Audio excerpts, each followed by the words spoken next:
Welcome, everybody, into the continued coverage of the Collegiate League of Legends Championship Series 2025 as we move through the lower bracket, potentially to find our final 16 teams of the very long road that has been Collegiate this season.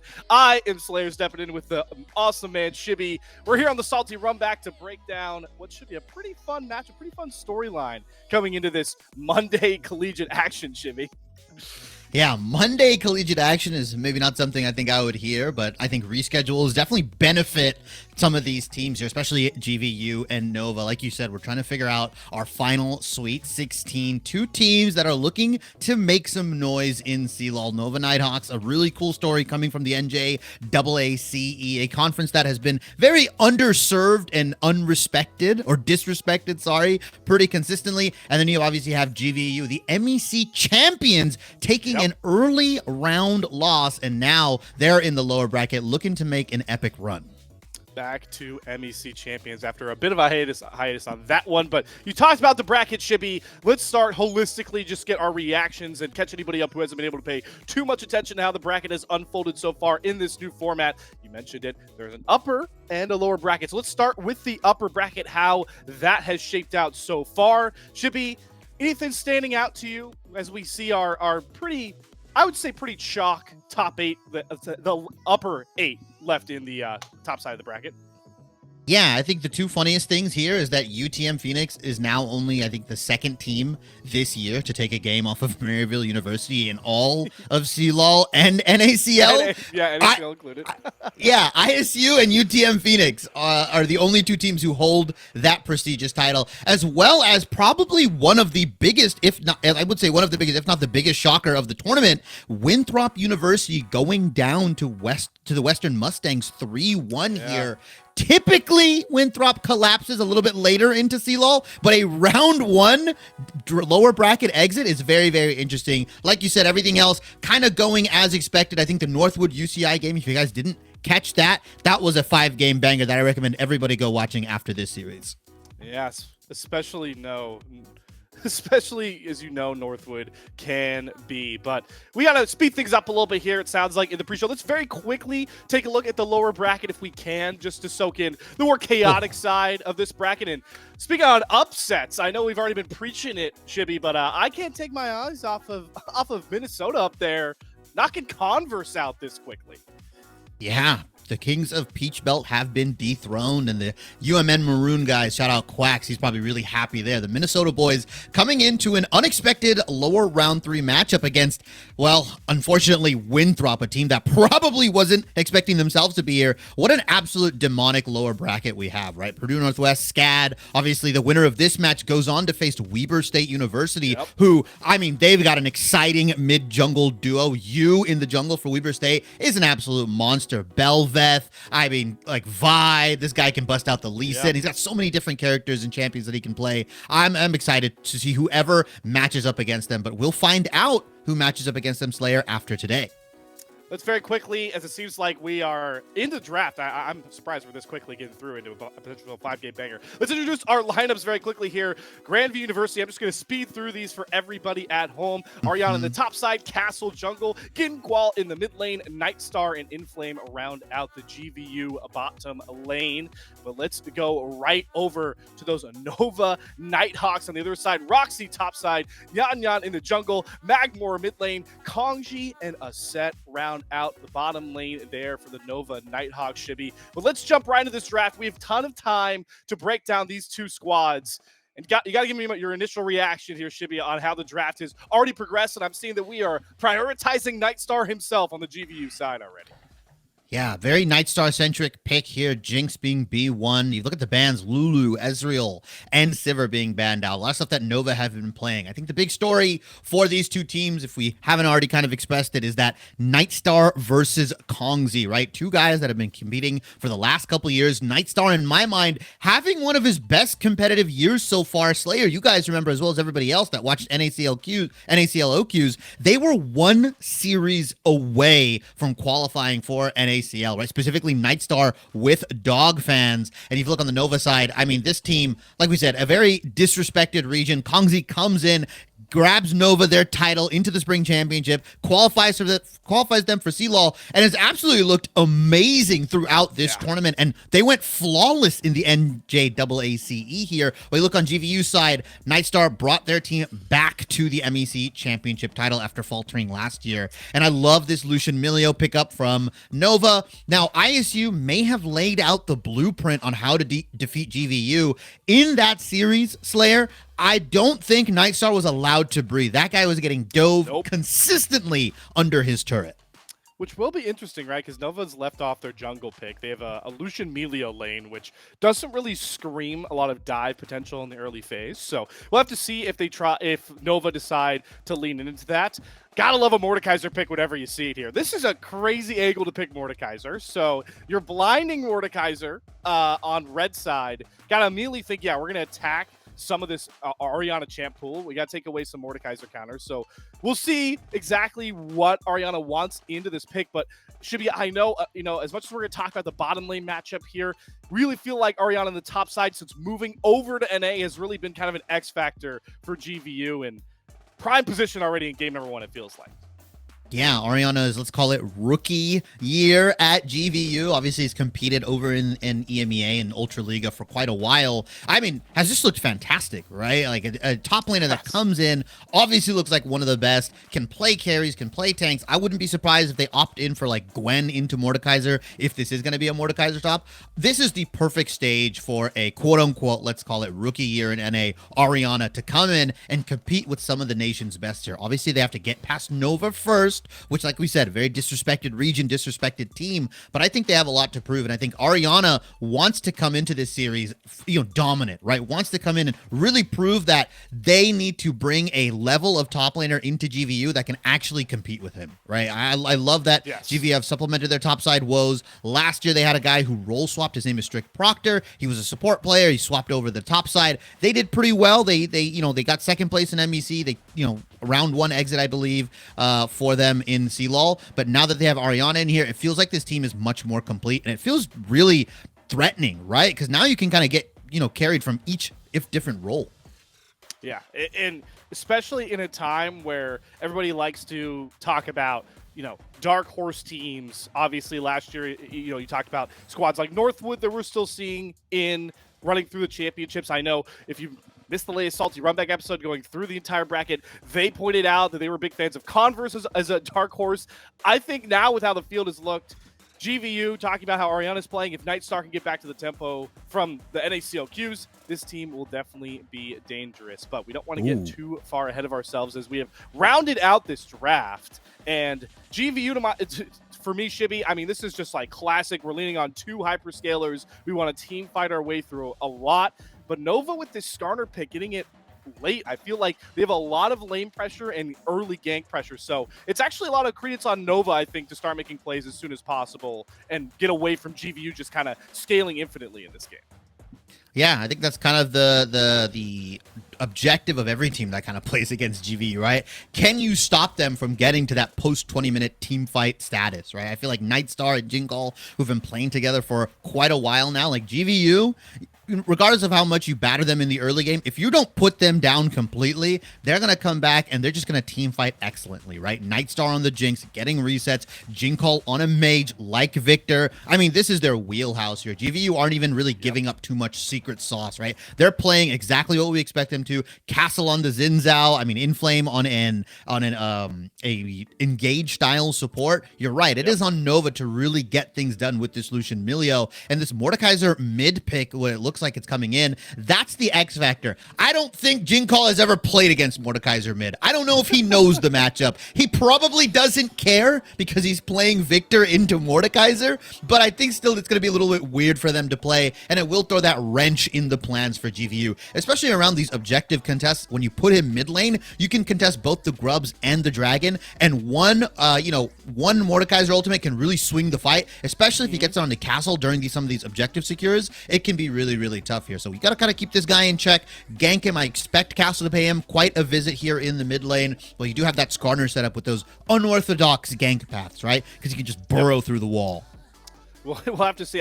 Victor, you should never get close enough for the Mordekaiser. So we'll see exactly how Nova can create around that tech. But the bottom line is here, even in this draft, especially knowing how these compositions want to play, the spotlight once again centers itself on these two marksmen, which is really poetic. We're going to have a Nightstar Jinx game one to be the scale infinite threat, and then Lucian for Kongji has to be very ahead and powerful early to bring this Lucian home that is very powerful in the meta. So let's talk about these two guys so far in the tournament. We can throw up the head-to-head because, Shibby, we looked at these graphics and we were shocked in how many head-to-heads have you and I had to read over the many casts we've done. Yeah, I mean, hey, people are going to gravitate towards the top and look at the KDA. Granted, these two teams ended up playing very different caliber of teams, right? Kongzi obviously dominated his round one matchup in the lower bracket with an 8.17 KDA. And unfortunately for Nightstar, like we said, he just wasn't allowed to breathe in that ISU series. They did a fantastic job keeping this guy down, 0.44 for the KDA. I think the other interesting thing, and fun fact here, Kongzi by far has the highest damage share out of any player within CLOL after round one, 34.86%. I'm going to say he's at a generous 35% damage share, and Nightstar on a pretty statistically low share of damage, right? This guy consistently, at least in the MEC, has been a high percentage damage share kind of guy, but they did a really good job putting him down here. You look at the top CLOL finish, top 16 for Nightstar, and obviously Kongzi, this is his first time here, right? With the Nova Nighthawks. So that's big, and obviously, top 16 is on the table right now for Nightstar to try and get back to where he was at. But I do want to further illustrate not only what you've been talking about with Nightstar having, a rough first series, but even further, I want to illustrate the potential blueprint to beating GVU. So if we can roll the clips of Nightstar's doom and demise in this one, I'm going to be biased here as the AD carry player. So I don't care. You can flame me all you want. But only one of these clips, I actually just think Nightstar misplayed. Every other one, it's like, you got dealt the bad hand here, buddy. I don't know what to tell you. I mean, it's tough as well, right? Music on the Nefiri. You've got Lucian Milio, Fatty Can Barlow. Hey, like we said, the blueprint laid out. Interestingly enough, Kongzi and Aset playing the Lucian Milio here. Yep. Maybe they're just trying to steal what ISU is trying to do here. And that's that clip that you talked about where Nightstar is. That's the it. Yeah, kind of just like, hey, maybe I can 1v2 here. The rest is just like, oh, man, I'm getting dove. My life is hell. It is okay. Other than that, yeah, I mean, this is the blueprint here. We have some chat going as well. Cole Throw, thanks. Shout outs to him for, co-streaming this last, just a couple days ago. And yeah, it's tough for Nightstar. How he's going to avoid that will be interesting because he is on something like the Jinx, who is a very diveable champion as well. The Lucian Milio can just kind of gain lane priority very, very quickly. And if he's able to call down this Skarner early level 3, early level 4, similar to what Music is doing right here, Nightstar could be facing a very, very similar situation. And if ISU can do it, and if Nova can do it, then maybe any team can do this to GVU. We'll have to see. Want to give love, though, on the other side to Kongji, if we can run his awesome highlight package. I believe some of these clips are also pulled from the Salty Runback itself, so I think we're going to get like a live Hawk reaction with his camera on here. So for once we get the Kongji clips going, but I believe we are, I'm going to do a little bit of a home plug here, Shibby. We are, on the Salty Runback channel. I think ads may be coming out soon here for some of you viewers. So if you subscribe, you can watch these Hawk reactions where I can promise you there's no audio. He's just saying Kongji's going crazy, Kongji's going crazy. So if you don't want to miss it, you can always throw a sub towards the Salty Runback. Shameless plug. Yeah, Prime sub. It's free, guys. If you have Amazon Prime, just throw it their way. I would also say sub to the Patreon as well, right? I mean, these guys, Grapes and Hawk do a ton of work for the CLOL scene and the greater NACL and AACL OQ scene. So, I mean, throwing money their way, throwing subscriptions, supporting these guys is the best way you can keep getting content like this. And yeah, these are the clips that we're talking about. Kongzi gets in a generous double kill down here, but hey, he lives with a sliver of health. We've also got this really beautiful team fight coming out from Nova around the Otacon post 20 minutes here. I mean, just the way that they're kind of navigating around this bottom lane team fight. Roxy on this Gragas as well, being picked up for this game 1 matchup against GVU. They're playing champions they've practiced. They're playing stuff that they're comfortable on. There's a world where Nova take a game here. Now, I think everybody in their right mind, anyone that's level-headed, expects GVU to 3-0 this. But right. I don't think there is a non-zero chance that Nova take a game or even make it go to 5 games here. Like, It is momentum based, right? Nova's coming off a win, GVU's coming off a loss. Mentality can take a big toll on this, especially when you have to play games back to back to back sometimes. Yeah, and it's the CLOL championships, all right? So, like, crazier things have happened in this very tournament. Anything can happen, so it'll be fun. You know, it may be as hard for Nova to come away with this series as it is for every time Shibby pronounces the conference they've come from. You've nailed it 2 for 2, Shibby. I'm proud of you so far. But it is, you know, anything can possibly happen. I do want to pull, you know, since we have some time as a spec delay, let's do some history, right? Because you mentioned Colthrow was watching the GVU series. Let's do a little bit of a blast from the past here, because I think it's fun to compare like what Grandview's roster looks like right now compared to, you know, hey, when Colthrow was the jungler for this squad not too long ago, right? Maybe a very long time ago in esports terms, actually, Shibby. Yeah, 4 years ago. I know some of those guys, right? Like Colthrow, obviously, jungler coming in, Koskinen, Azog, who's now like the esports director for San Jose State, who, you know, was going on a bit of a run early on in CLOL. He's over in the Mountain West. Chookies, obviously, we know who he is, playing for Winthrop, right? I mean, the way the rosters have changed, and I feel like, you know, this is a testament to GVU and their program, right? Now kind of, you know, seeing the new roster that's coming in, Ariana, Castle, Jinkle, Nightstar, Inflame, and being able to reclaim that MEC title. I just love the amount of talent and the amount of players that are coming in through this program. I mean, lots of respect for what GVU do and what Dreyer does with a lot of these guys. I mean, that guy has coached multitude of different rosters and has provided excellent quality gameplay and has just been one of the shining stars within CLOL in my mind. Yeah, and hey, got them the MEC title once again here. Is, you know, I was an American history minor. That was my minor when I was in college. So I love talking history. This is American Collegiate League of Legends. Let's take a look at what the history of GVU has looked like, and maybe we can compare to what it looked like last time these guys were MEC champions, because it wasn't actually that long ago. So, you know, I see first in MEC, I see a top 16 finish. It hasn't happened every single time, but is this the year that, you know, they get back to top? Do they push their ceiling further? That's the big question here for GVU, especially with all that young talent you've been talking about on this roster.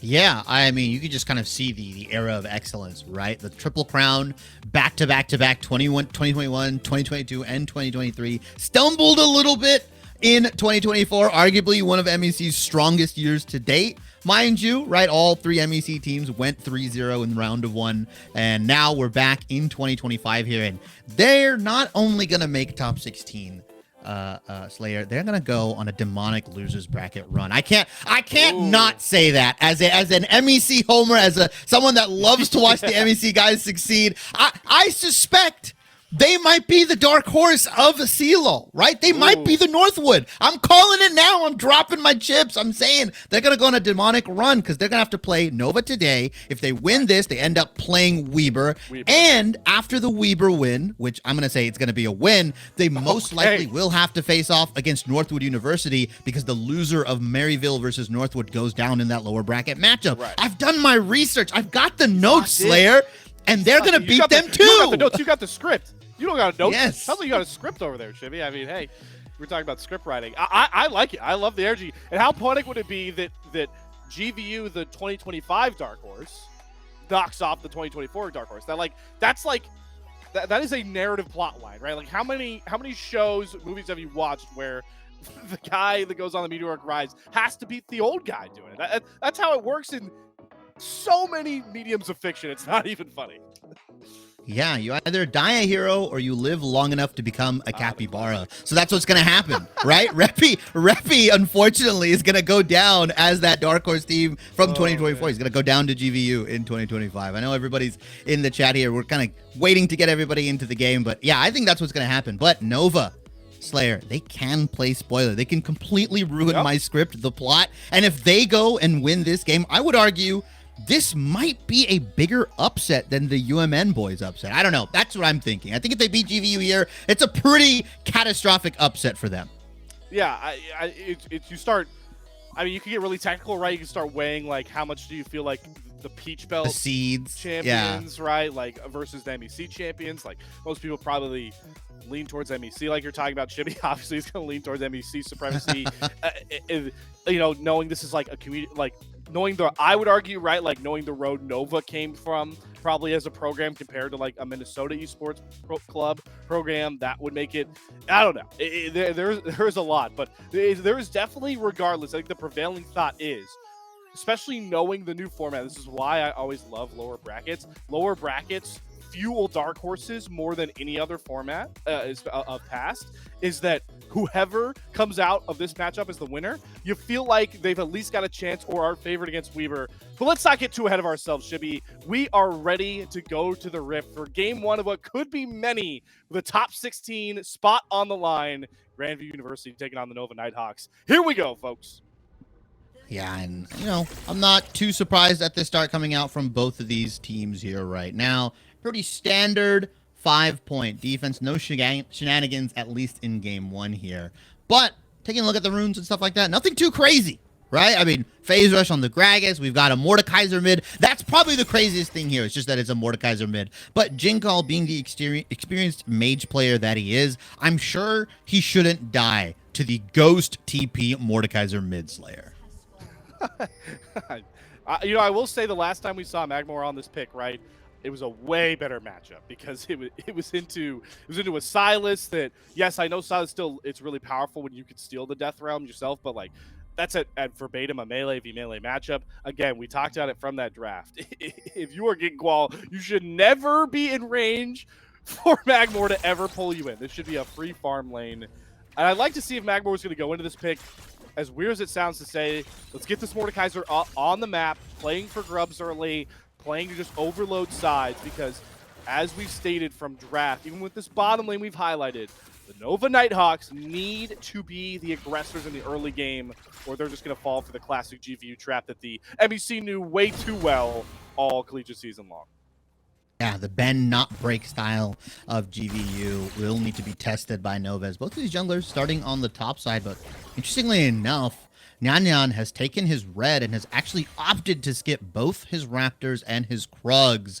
There's no actually note of that. Castle hasn't pinged anybody out here, so this could be looking in for a level 3 dive after he full clears this bot side. And I don't know if Castle's going to be here to cover in time, so there is a bit of a window for Nyan to play. And Jax into Gragas. And I know early game it's favored into Gragas, obviously, because you can get the interrupt onto the leap. The counter-strike is pretty useless. Obviously, Gragas is one of those really tanky top laners. But as the game goes on, Jax is just going to win out inside indefinitely. And a good hook from Inflame, but I think he's going to take a ton of damage back.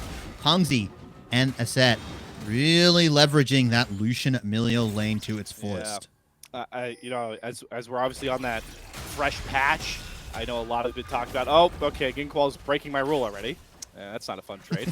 The new patch, I've seen prominent AD carries around the NA developmental, like Sushi put out a tier list talking about that. Oh my god, we are just getting crazy. Castle dead? These invades. I think Castle just gets dropped. Oh, Gets the knock up into the whip, becomes lightning, and Castle turns it on its head. First blood to the GVU jungler with the most narrow of margins possible.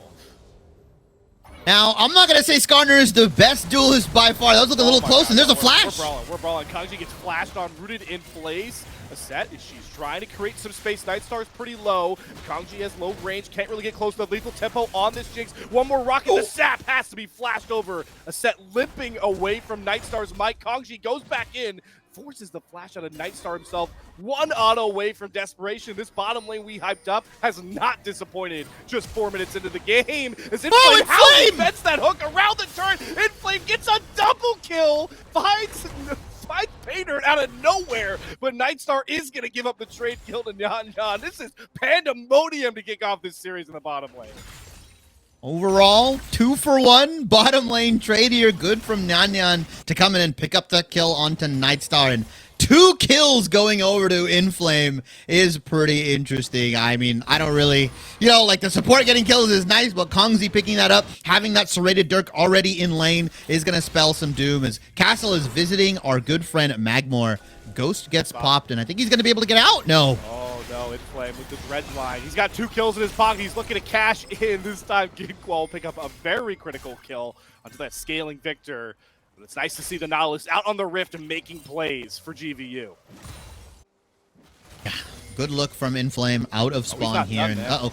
Kongzi. This guy's crazy. It's just Dredgeline City gets the roots. They get the choppers down. Kongji can't really kite around them, but looking to use the power of the Melio to take the fight right to Nightstar. Oh! Dash into the double tap. Makes both AD carries trade their lives. And leaves just the supports to pick up the scraps. Is this bot lane or is this a boxing match? 'Cause these guys are just bloody fist throwing at each other right now. Nightstar and Kongzi trading blow for blows here. And Nyan once again down here. Maybe looking to get a hopeful kill onto Inflame. All right, things have calmed down a little bit, Slayer, but I suspect that as both of these laners come back in, both these AD carries, we're going to start seeing fists being thrown here. As top lane relatively okay. Ariana level 6 has a pretty substantial CS lead into the Gracchus right now. Yeah. Even after this wave, it's a pretty solid 15 CS lead. If you can nurse that, Ariana's going to do a good job kind of pressuring those side lanes. And first spawn of grubs is coming up in about 15 seconds. Dragon was started and then stopped here. We'll see who's actually able to get to these grubs. Magmor does have lane prio right now, but Castle is coming in, and there's no Ghost or Flash, right? Magmor went Ghost TP, so he's got to be extra careful. He's also level 5 to Jinkal's level 6, so he doesn't even have that domain ready to pop. No, the top side for GVU is really benefited from all the chaos bot side, mainly because they've just been able to kind of find the groove and farm up. You talked about obviously the CS lead for Ariana, but Castle also is much more potent by this point, has the Tunneler done, was able to farm his top side fully, and is now just getting solo time on the grubs with Prio in both the solo lanes. So as much hype as we have for this bottom lane, it's the top side of GVU that's finding success. But we've seen this so many times already in the CLOL bracket. Nightstar this time outplaying the dive. Those Kongji really goes down. The turret will find the kill on Nyan. So the difference maker between the ISU matchup, this time Nightstar turning these dives into pay dirt. Gotta get my chalkboard out because Dive 101 indicates that the jungler, the tankiest member of the 3-man dive, should be tanking first. Kongzi got 2 tits from the tower, and that charged up turret allowed Nightstar to pick up that kill here, and Inflame is just walking in right now. You've ignited Kongzi. He wants his 3rd solo kill, but Kongzi will not take that disrespect. It's a very critical kill, so despite all the pandemonium, Kongzi does have 3 early kills on this Lucian. All right. Well, both of these teams trading back and forth here. Inflame feeling himself just a little bit. Yeah, Nightstar 26 to 56 right now. Nova Nighthawks are doing a good job keeping him down here, but the GVU Vikings do have a 1,000 gold lead, and I suspect that's due to that top side and those kills that both Castle and Jinkal acquired for themselves. I believe Magmor also died during this, and there comes the Realm of Death. Brazil, trip to Brazil for Ginkwall. Do not think he's having fun here, though. There is no sunshine, only the demise of Magmor sets up Nyan to find that kill. And we get to learn why the Mordekaiser tech is alive and well for the Nova Nighthawks. Yeah, he can't really do too much. Oh, Flash! God, Inflame. This guy is crazy, flashing in for the root. Knows he's got Castle support off to the side. Essential try, create up space. Oh! But gets another Dredgeline hook to Kongji's head. Inflame is running this bottom lane for GVU. Nah, check him PC right now. Inflame, I gotta look at what you're doing. This guy has curved the hook around multiple members here, gets it around a set there, onto the turret as well we saw earlier. I mean, this guy's Nautilus is absolutely insane right now. Roxy, Ariana. Okay, we've played top lane old chicken. Ariana blows first. There's no explosive cast available. Not gonna find that kill just yet. Low on mana. Roxy's trying to play with that Gragas sustain very well, build up to potentially go all in, but seems like the top laners will settle down as we see Castle running the neutral game very well. We'll see if he pays with his life. There is no death realm available. The Impale whiffs wide there, bricks off the side of the backboard, and Castle's been able to walk himself back over the bench with the help of Ginkwall. And lets Kongji drop into Coling, trying to push as much damage as possible. Castle has to burn the flash. Kongji goes after Ginkwall next, but it will be traded with the fade away death ray. And now Inflame pulling up. Inflame, you know this guy is not going back. He's going forward as he sinks in Dredgeline. Accept should drop the power of Nightstar. Here comes Grandview University powering up their threat. The Super Mega Death Rocket. Nightstar wants the highlight, gets the highlight. A triple kill to the GVU 80 carry. Oh, and Castle's fancy feet at the beginning absolutely ignite that play for GVU. The rest of the boys come collapsing, and the jinx that you thought you could put down, the CS lead that you had, you just gave her back 3 kills here, 5, 2, and 3 right now. Nightstar is officially online, Slayer. I'm not farming creeps. I'm farming your team. That's what Nightstar is letting the Nova Nighthawks know by this point. The gold lead is completely ballooned, nearly 4,000. All the neutral objectives, complete control to Castle, who is very far ahead in Yan 9 by this point. So, Chibi, it feels like 6 grubs is inevitability.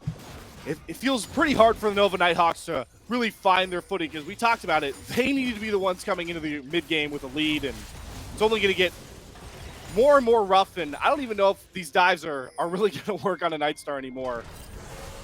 Oh, they're going to try to fancy something here. And like you said, the objective control on point for GVU right now. They got the first 3 set of grubs, that dragon. They've also got themselves a nice 4,000 gold lead at 11 minutes here. And meanwhile, Jinkall has been completely fine. 2-1-2 right now on the Victor. You got 5-2-3 on the Jinx. Your late game insurance policies have activated a little bit earlier than expected. So GVU, I would say, should have complete control of this game from now on. They can kind of move on the map however they please. Grubs are going to be there. The dragon that's coming up in about 2.5 minutes, that should be theirs here. And Nova Nighthawks, they've got to start getting a little crafty. They got to start overloading some of these side lanes, or potentially one of these lanes here, just to pick up kills right now. It is a clawback victory kind of angle for Nova at the moment.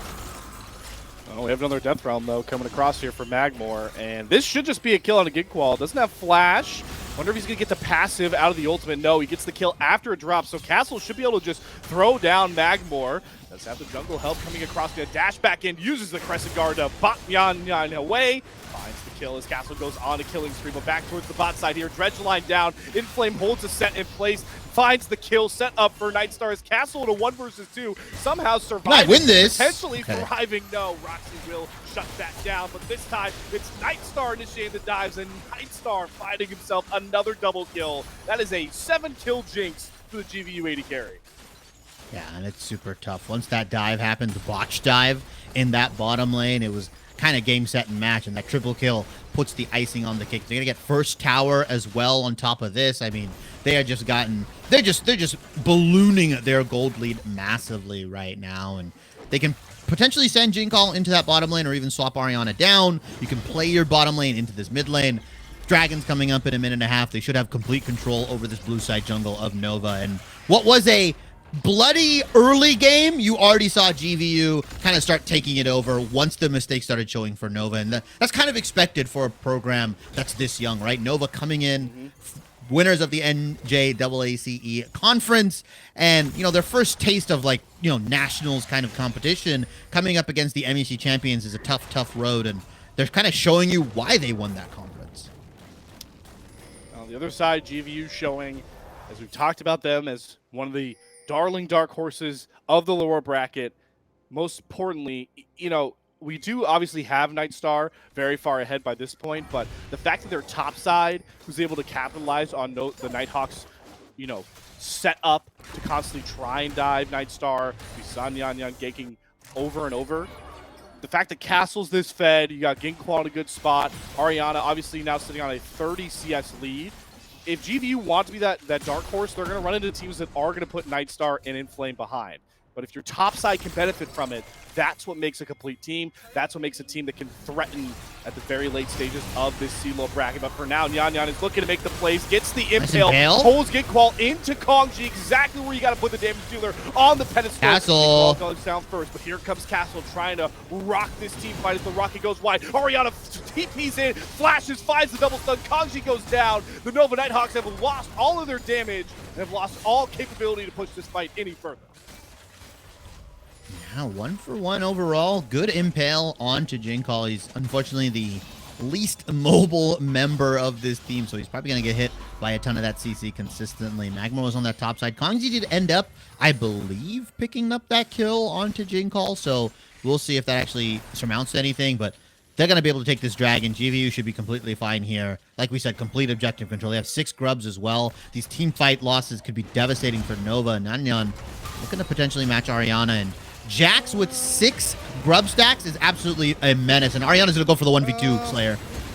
Yeah, that's a 2-level lead for Ariana, and down goes Yan Yan. And I don't know if Roxy wins this unless we start hitting some of these casks. It's the body slam to find the trade, but again, it's taking so many resources for the Nova Nighthawks to find 1 kill. What does it cost them across the map is the real question you watch every time they overload for one of these singular members. Yeah, it's tough, right? I mean, that's kind of what you have to do when you're in a position like this. When you go so far down so early, you've got to start making those conscious trades across the map. Well, we're going to go and kill this person. What are we giving up? We're giving up, you know, Dragon. We're giving up top lane tier 1 turret. Trading gold on the map, trying your best to pick up kills and get it onto the right members. That's what Nova needs to do. As long as GVU can trade those resources, or in this case, trade some of these pieces, these players, you know, sending Ariana bot lane when Baron or Otacon comes up, or sending him topside when those objectives come up, trading him, forcing Nova to say, hey, you have to either send resources to kill him or he's going to take your top tier 2, and while you do that, we're going to take the Otacon. That's what GVU has the power right now to do. They can force the, you know, the negative objective trades on Nova, and Nova just kind of has to do it, because if they don't, then they lose out on everything. And the question becomes now, where can they find those avenues to push the brunt back into this game? Or are they just going to run into the buzzsaw that is Inflame and GVU? Inflame sets up for a Death Ray, a Chaos Storm, a Rocket, all to the face of the carries. And it forces all of the Nova Nighthawks out. Nice grab from Yan Yan, but you put 3 players into the Impale with nobody to really back you up, so he drops first. And now Kongji can't play close enough to Nightstar, who's far too fed to mess with. Nightstar goes godlike, give him another multi-kill. He says, screw the head-to-head stats. That .44 KDA don't mean squat. Yeah, he's looking to take Kongzi down a peg there. That 8.74 KDA that he had, well, that's probably in a bit of danger here. That guy is 3-7-1, 1 item here, 6 scrubs as well, as we talked about. Those team fight wins, those skirmishes that GVU get, they get so much more out of it because of their, you know, beautiful objective control here. Near, pretty much, I'm not going to say near flawless objective control so far here on the neutrals. And yeah, they're going to go cash out right now. Nightstar and the rest of GVU, big heavy pockets. They're going to start filling their items up. And yeah, GVU, I don't know if we're in the Baron waiting game or if we're going to be waiting for Shelly to be dropped here after another team fight win. There is a world where GVU ends this prior to Baron spawning at 25 minutes. Yeah, for the time being, right? They're just going to wait for some more of these neutrals they can play for to really stack up. We have an Otacon coming, likely. We're still in Ruinous Otacon, right? We're not calling it the. What's the new name this one's about to get here? You know, I'm exposing myself as a caster right now, the new Spirit Blossom name. But yeah, regardless of trying to say, okay, that's great to hear from us. I don't know what the new one's called. That season's not here. We're getting the Ruinous one, which will just give the XP gains. Nova Nighthawks really are just going to have to give this up. They're going to have to give up a lot of the map. I think by this point it might be time to start thinking ahead to how the Nova Nighthawks can really try and switch up their game plan, because if they're struggling in early games, what says GVU can't just play their same exact kind of scaling compositions they want to play? We'll have to hold those conversations, though. Looks like GVU's looking to press the tempo here. They have caught a set off to the side. She is just served up to the fishes. Impale going to go down as the turret drops. Castle uses the press guard to make sure Kongji has no impact on this fight. Turned in Yan Yan, knocked down the next target. GVU are just rolling like a steam engine locomotive right now. And they might look to finish this game without any more Otacon talk as they push into the base again. At least 2 inhibitors off that fight win. Yeah, they might go for the end here. Nanyan's on 20 seconds. Kongzi already used his ultimate. There's not a ton of wave clear on the Nova side, by the way. They're very short-range composition, and no one can really reach this Jinx and this Victor. And yeah, we might see a sub-20-minute win here. Shades of Winthrop versus Ole Miss. GVU are putting the screws to Nova. This is looking like the end here, folks. Roxy is going to drop next. Nightstar, low health, doesn't matter. Finds the kill onto his set in the fountain. Yan Yan's going to fall. It is an absolute train wreck. Sub 20-minute win. GVU with a statement to start off lower bracket round 2. Nightstar having a beautiful 11-3-7 performance on the Jinx here. They tried to keep him down. They tried to tussle with the Lucian Milio, but unfortunately, it wasn't enough. And GVU, like you said, get a sub 20-minute win. And I think really the back-breaking play for Nova was that triple kill in the mid lane that Nightstar acquired, right? So many resources were dumped into trying to kill Castle. The Impale, Mordekaiser was coming in. He was trying to get the ult down. It just wasn't enough. And Castle did a really good job kind of maneuvering his way through that fight and allowing his team to come back in here. Kongji, a late flash, unable to pick up that kill with the Lucian, and it all kind of spiraled out of control from there. Once that first kill was picked up by Nightstar, he just started rolling on through. And like you said, it's not fearless in CLOL, so there's a world where they just run back the Jinx and say, you know what? You have to stop me before I'm going to swap off this pick. More important pick to highlight that you're going to have to at least ban or force off of. Is Nautilus permaban the rest of the series? Inflame might have played the most crazy Nautilus game I've ever seen. This guy was getting double knockups, hooking around turrets. That game got out of hand, but people are not going to remember, and they should, that Inflame had a under-the-turret double kill on support Nautilus in this game. Let's just make sure that is soaked in for a second. Yeah, I don't know. If you ban the Nautilus, like what's to say the dude's not going to play Alistar and play as maniacal as they've been playing here? I like what Nova tried. They had the right idea. Maybe a little bit more pressure onto that bottom side. Work on your dives a little bit more. That dive that they try to initiate, where unfortunately Kongzi ended up taking 2 tower shots before Skarner, the more tankier member, the guy that had Giant's Belt in his pocket. If they fix that up, if they actually get that dive off, we might be looking at a very different game here. So I think Nova has the right ideas. They just got to clean it up on the mechanical end, and we could end up seeing a pretty close series potentially between these two teams. Yeah, I think it is important to remember that Kongji was in a spot where he was ahead of Nightstar. That triple kill doesn't happen, right?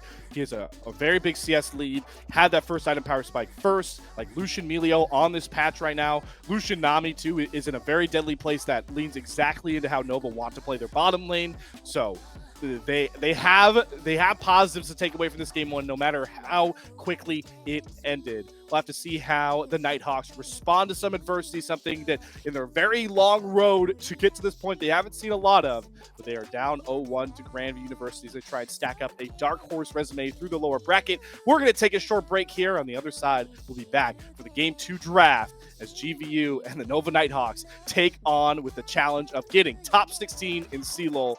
We'll see you guys in a bit for Chapter 2.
So it says McNabb. I don't know if you can see my thing, but it says McNabb on the back. Yeah. So this is a 1937 Eagles jersey. I found it in a retro jersey shop that I did a story for in Syracuse. The guy gave it to me for 50% off. I was like, fuck yeah.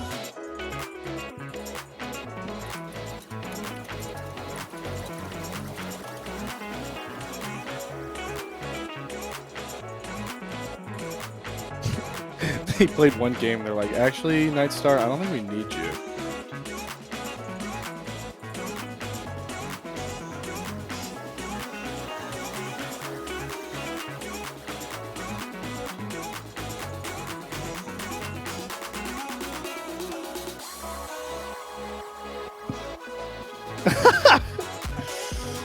Oh, I forgot. They wore these jerseys in a 2007 game. It was like throwback.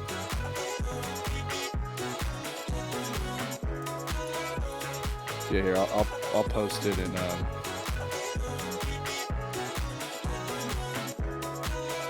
here I'll post it in Trad Sports.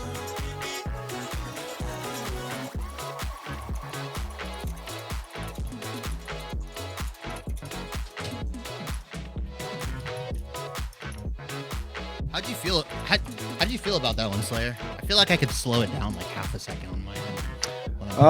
Dude, I think we're always a vibe. I think that game was like really chaotic. I mean, I think that game was not a color caster game, if that makes sense. Like they were. Oh yeah. They it's were tough. scrapping. Yeah.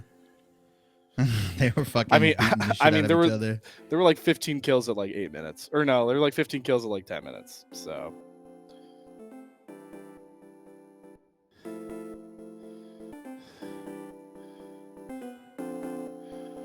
You guys are fucking smoking crack, dude. You think JV is good? Okay, so should we be looking at your game screen or the screen of us two right now? Game screen.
Back live for real this time as we look to set up for game 2 between Grandview University and the Nova Nighthawks.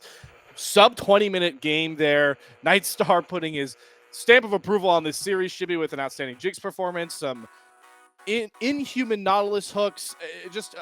Where do you respond here if you're the Nova Nighthawks, Shibby? What are you looking to see from them as they try and get this series evened up? Honestly, like, there was some magical hooks coming in, right, from Inflame. There was a little bit of happenstance here. I think we said about it, right?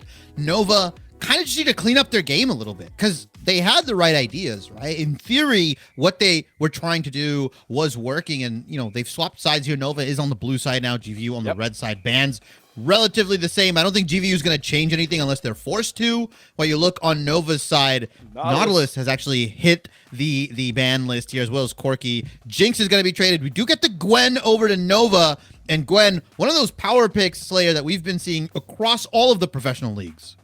Yep, powerful. It feels like Gwen has gone to a point, crazily enough, where you can blind her into a lot of top lane matchups. She feels safe.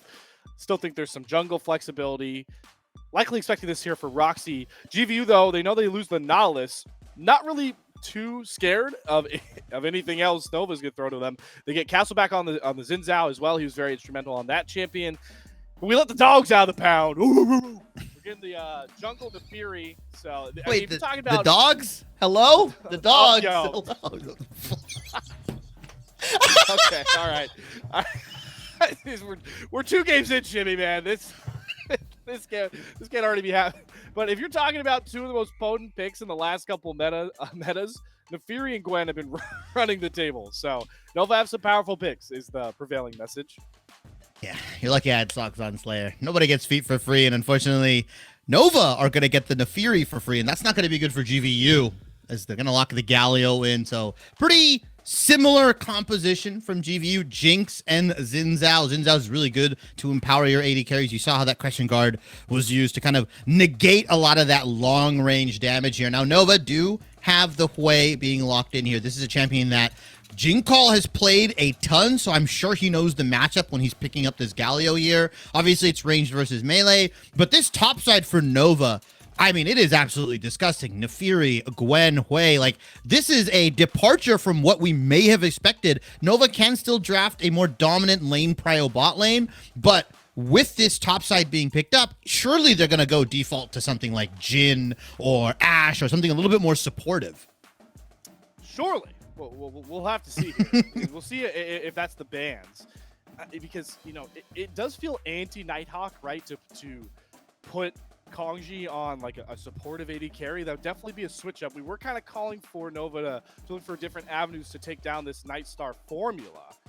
You won't be able to play the Lucian, though. They also take a set off of the Yuumi. She's been very good on that champion with that Enchanter pairing, as we are going to get a Ginkball. Is that a Kali game? So we're sending the Galio top into the Gwen here for Grandview. I like that. It's a good little flex there. Jinkall's Gwen, very, very good. It was, amazing in 2022. Was picked up in 2023. he's one of the few guys I know that can play both sides of that Akali and Sylas matchup when it was really, really popular. So we get a little bit of treat. I know Jin Call's typically seen as like a mage player, but the Akali into Hui is going to be a fun matchup. And yeah, this is a Seraphine potentially in the bottom lane or support role. I would maybe suspect bottom lane. I mean, we could just run like Sona Seraphine and be really, really, really annoying with this. And Slayer, I know your heart hurts a little bit, but it looks like it's going to be Ashe Seraphine. Okay, yeah. So, I mean, you know, a set she plays a ton of enchanters. Is going to be very powerful on the Seraphine. But yeah, this is the big thing here for the Nighthawks. We are putting Kongji on the Ashe. So traditionally, this is a super supportive role, and we're talking about the guy who came into this very series with 35% damage share for the Nighthawks in their wins. So this is turning a new leaf here for Nova. We are going to see a different style of gameplay from them, or you're about to see the craziest glides from an Ashe ever as we get the Thresh locked in here. So this is a bottom lane that might be older than the jersey I'm wearing at this point, if we're being serious. Jinx Thresh coming through here for GVU. Yeah, very classical. Jinx Thresh was a Philios Thresh before Philios was even a Philios. You know what I mean? Like, that's how old this lane is, and I love it. I think the Thresh is very good, especially into stuff like the Naafiri, the Gwen, who can very easily hop on to someone like the Jinx, having that Lantern, having that safety. I thought we were going to get the Zilli Wonkers. I really thought Zillion was coming in play here. I got a little excited, but maybe that's a game 3 potential, or maybe even when they play up against Weber, they'll bust that secret tech out. But overall, GVU, I really like their composition. You've got, Xin Zhao. Huh? It is I have an update from you from New York. It is Akali top. It is Galio mid.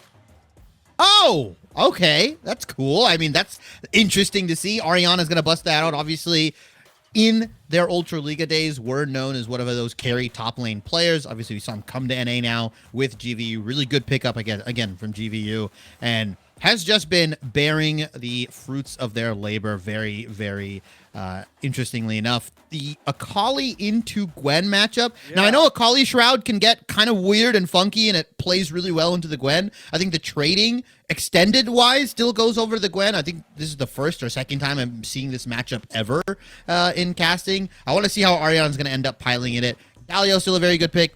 Piling in the mid lane is completely fine. This is one of, Jin Call's best champions in my mind, along with like the Syndra, the Hui that he's picked up recently. Like he pretty much plays all the wheelhouse mage and magic damage orientated characters. Very good supportive mid lane style, very good carry orientated mid lane style, like scaling. So I'm expecting Jin Call to be all over the map right now. Yeah, so we'll have to see here, because that is the question, right? I know we came into game 1. It was like the Nighthawks were playing a pretty early game dominated draft, and they kind of struggled to play the map to the level you expect if you're going to compete in this tournament. That is what I think is like. We definitely have like a pretty long checklist, right? Shibby coming in, knowing the Nova, they are the less favored squad. So you already have like things they're going to have to complete. But that checklist for me has been growing, and the first one now, and this one is just, I want to see if Yan can play the map to the same level that Castle did in that last game. He was really good at neutral objective timing, these gank timings. That is step 1 for Nova if they want to make this comeback. If they want to even take a game off GVU, in my mind. Yeah, this supportive style bot lane coming out from Nova is very interesting. Ashe Seraphine, very super range heavy, right? Like Thresh is just not going to have a fun time in this lane. It's going to be up to Inflame to kind of make some of these plays, land some of these hooks onto the Seraphine, onto the Ashe, right? Immobile characters in their own right. But realistically, they're going to be playing very, very far out of that range here. And the jungle tracking is what's going to be important to me, especially when you have this Ashe on your team who has those wall hacks, who can send that Hawk out, the Hawk shot, and just track where Castle is. Because for all intents and purposes, yeah, the bot lane was the star for GVU, both Inflame and Nightstar, but Castle was doing a fantastic job on the Xin Zhao, applying pressure where needed and being in the right spots at the right time, right? I mean, getting that early kill gifted over to him in that very narrow 1v1 around his red buff, and then coming mid, ganking the Mordekaiser, putting pressure on the Nova Nighthawks mid laner, and just kind of being everywhere he needs to be, covering for these dives and covering for these skirmishes. Tracking Castle will be the #1 priority in my mind for Nova, for them to effectively make plays. Naafiri has to know where enemy jungler is so that she can make plays across the map and just kind of dominate some of these 3v2s and these mid-jungle 2v2s.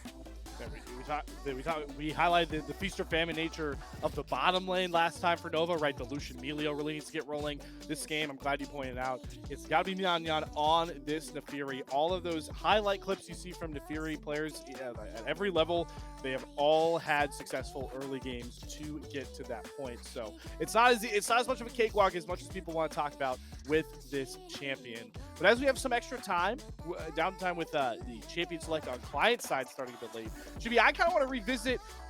You hyped up a pretty historic lower bracket run, so I want to throw the lower bracket up as it's the more chaotic part of this CLOL bracket, and really just talk about some future look forwards for the winner of this matchup and how you see kind of the lower bracket playing out, just kind of in general, Jimmy. I kind of want to pick your brain with just how chaotic this bracket has gotten already before we got even the top 16.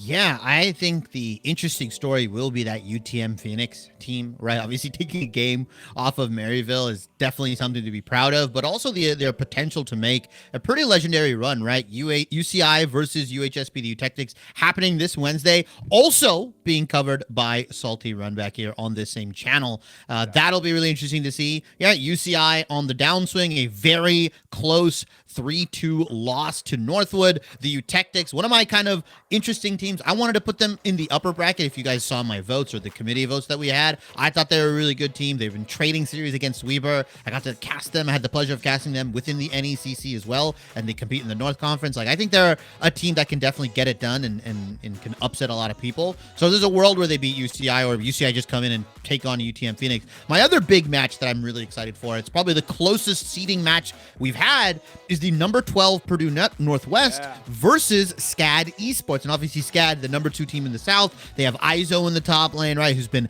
kind of making a lot of noise on Twitter, rightfully so, right? He's been one of those top laners that I feel, and one of these programs potentially has kind of been left disrespected multiple times here in Purdue Northwest. Not as dominant as they were last year in MEC. Ended up taking second place this year, right behind GVU. One of the 2 teams that only took a series off of GVU in the MEC. The other one being Ottawa, and Ottawa did it when GVU had a sub. So I have high hopes for Purdue Northwest, especially with Ao June coming back into the mid lane. That last series they played against CSUN, Ao June had to go bottom lane, but I think they're going to have their full 5-man roster for this matchup. So SCAD versus Purdue Northwest is going to be the most exciting one in my mind, and I really want to see how that shapes up. Yeah, I'm glad that we shout out CSUN. That's it. Yeah. Alma mater. Shout out that alma mater. That is the alma mater of my significant other. So it was crazy knowing what she says about CSUN, seeing their league team in the collegiate championship playoffs. Very fun. Jimmy, I have another update from New York to give you. It is Roxy Nefiri top and Yan Gwen jungle. So all that awesome logic you threw out, it means absolutely squat. Huh? Yep. Nefiri top? 100%. Nefiri solo lane? Hello? Yep. Hello? I mean, we're that's... getting a mid lane matchup. We're getting a Kali Nefiri. That is what they designed Nefiri to match up into when they first released this champion. I mean, this is going to be exciting. It's going to be bloody, right? I don't know how many Nefiris Ariana has gone up against, right? That's another matchup that, like, if you ask most players, they're like, I don't really know how to play against that. I haven't seen that in the solo lane for a while. I like the Gwen jungle flex. I mean, it's just going to be a super farm heavy jungle matchup, right, for Nyan here. Gonna get to that carry roll. Once Gwen hits 3 items, regardless if she's top lane, jungle, wherever you place her, she eventually becomes a threat. Now, the thing for Nova is, can they get to that point? Because they do have a lot of good late game insurance. Granted, GVU, they did pick up the Jinx. They did pick up the Thresh. Obviously, Nightstar is gonna be a menace. But giving this jungler, Nyan, a very heavy court carry oriented pick, right? Originally it was on the Skarner. Didn't look too comfortable, was missing impales, was, flubbing dives a little bit. Maybe Nyan was just like, you know what, put the ball in my hands, Kangzi, let me take over for a little bit, takes the Gwen into the jungle, and we could see a series that could be matched up 1-1 here. There's a lot of onus on Nova to kind of keep the tempo going. Not going too far down in gold is the big thing for the Nova Nighthawks here. If they're down 1,000 or 2,000 gold around the mid-game point, that's okay. But anything further than that, and they're going to dig themselves a very deep hole that'll be very hard to climb out of, especially with the pressure that GVU can put, because you saw when they got ahead, they did not let up on the gas. And I still have the prevailing worries, right? I am glad that the Nighthawks are getting creative here, creating new lane matchups that people are understanding. I mean, we came in on this team, you saw the tape prior to game one draft. Like, Magmore is a guy known for Mordekaiser Mid. We saw that in game one. We saw that actually get some kills on the Ginkwall at points, right? So it's, again, this community college-based squad that made such a historic run through a conference that nobody was really very familiar with coming into this tournament, doing things like this. I'm glad to see they're still confident trying to do that into a team like GVU, but giving a squad that's much more polished from a macro standpoint in game one, Chibi, a Galio with an global ultimate, and the way they've been able to play the map, I worry that I don't think Nova is even going to get to a spot where they are going to be able to let this Gwen get unleashed, right? Give this Gwen enough time. Give enough time for the scaling of the Seraphine, the Hui. Those are the worries. But it's got to be through this top side, right? You got to get this Nefiri in a matchup that's uncomfortable for Ariana, and you got to give the Gwen time to sink. So we'll have to see. You got to at the very least respect Nova for trying to play a style that they are not known for throughout their run to get to this point. Yeah, definitely not something that we're used to seeing Nova do, right? Kongzi obviously was the big star here. Maybe can facilitate in that Ashe AD carry role. Maybe he's got some killer arrows that he can hit across the map here. We've already seen some excellent Ashe play within the first week of CLOL already, a champion that has been creeping up in popularity. And a lot of these AD carries, man, they're got heat-seeking missiles. Doesn't feel like a skill shot coming out from some of these guys here, but you have some valid concerns, right? Because the volatility of top lane, specifically the Nefiri into Akali, I'm sure Castle is going to be paying a welcome visit over to that top side and saying, you know what? Let's get my Akali ahead. Let's get Ariana ready and going. And I feel like when Nefiri's down and she doesn't really have a lot of gold, especially in that jungle role that we've been seeing her, she kind of just falls flat here. I think it's going to be very similar for that top lane side. If you can put her down early, take her out back with the double barrel and put her away, I mean, she's going to be completely useless, right? Come into the later into the game. We'll have to see. We talked about how much of an X Factor Ariana has been for GVU if they want to make the Dark Horse run. Let's see it in action here. Let's go live to Summoner's Rift for what should be a wacky game 2. Nighthawks are already looking to start off 1 foot forward as they nearly cancel the back of Inflame by mere milliseconds. That would have been likely first blood for them, but instead they'll be spotted with a 5-man excavate towards the top side, and that just lets Castle get even more comfortable with a jungle start. And GV is going to start trading all this vision, right? The moment you see and spot out a 5-man top or a 5-man bottom brush invade, immediately your first thought should be getting uncontested vision down into the jungle. Nyan is going to be found out wherever they go, right? If you start blue, if you start red, Raptors, whatever, they're going to relatively know your pathing here. So it allows Ariana and the rest of GVU to play around that timing, to play around that vision here. Jinkall just trying to be a little annoying on this Galio, but like we talked about, the volatility of that top side. We hyped up this bot lane matchup, Kongzi versus Nightstar, but it's going to be Jinx versus Ashe. Now it's the Ariana versus Roxy show, and we talked about how good Ariana has looked in their first year in North America in CLOL for GVU, and kind of matching up, top laners against this person. I'll be very interested to see how they stack up against the rest of the CLOL top laners that we have to offer. Ariana, a very fun, intriguing sort of a note in the ever-growing chapter that I've been a fan of in CLOL. Okay, I'm glad you got that one. I was about to give this long-winded speech, and no, all anyone can focus on is the Glizzy. No, I respect it. I respect it. This is attention spans of Gen Z in 2025 right there, including our producer. Yeah, I mean, right now we see this matchup going, right? It was pretty interesting because Akali can cue those dogs, right? Or the mini glizzies, we'll call it. The micro glizzies coming out from Nefiri. Yeah. The glizzies, whatever you want to call them here. But it looks like Ariana is actually not getting the better of these trades right now. And, Castle's already invaded Nyan. Oh, I mean, he's just so dead so quickly. Castle really putting his stamp of jungle supremacy. You see both mid laners going brawl for ball. We're burning flashes here. Ariana, no ketchup, no mustard for you, my friend. It's all towards the Glizzy dog. rough flash Q missed there coming out from Roxy. That wasn't even. No. I'm not a big pun guy, unfortunately. But sometimes the genius works here. As Castle has just lived in Nyan jungle. Okay, Castle doesn't have flash. I'd use it to get Nyan down the first time. Might look to try and turn this for a fight to find the trade. Ginkgo gets the first kill. Flashes for the ton onto Magmor. Wind becomes lightning over the wall. One more auto. Ginkgo picks up feats of warfare. One trade back for the Glizzy Dog. But it's a fleeting crumb of a hot dog given over to the Nova Nighthawks. And we talked about, Nyan having a pretty undisturbed jungle clear. Castle has not allowed that. Nice hook coming out from Inflame there. And yeah, Castle just lived in Nyan's jungle. And that early vision that they were able to set down really is what caused that play to happen, or those multiple plays to happen. Because there was so much vision down, because of that early invade from Nova, GVU were able to completely find out where Nyan's going to be, where they started, the invade onto Wolves, into the re-invade, I guess we'll call it, onto that topside jungle, allowing for 2 kills, going over to the pocket of Jinkall here on this Galio, who I thought was going to pick up some magic resist on their way back, has actually opted in for the Sork boots. No respect to Magmor, says, I really don't need MR to beat you.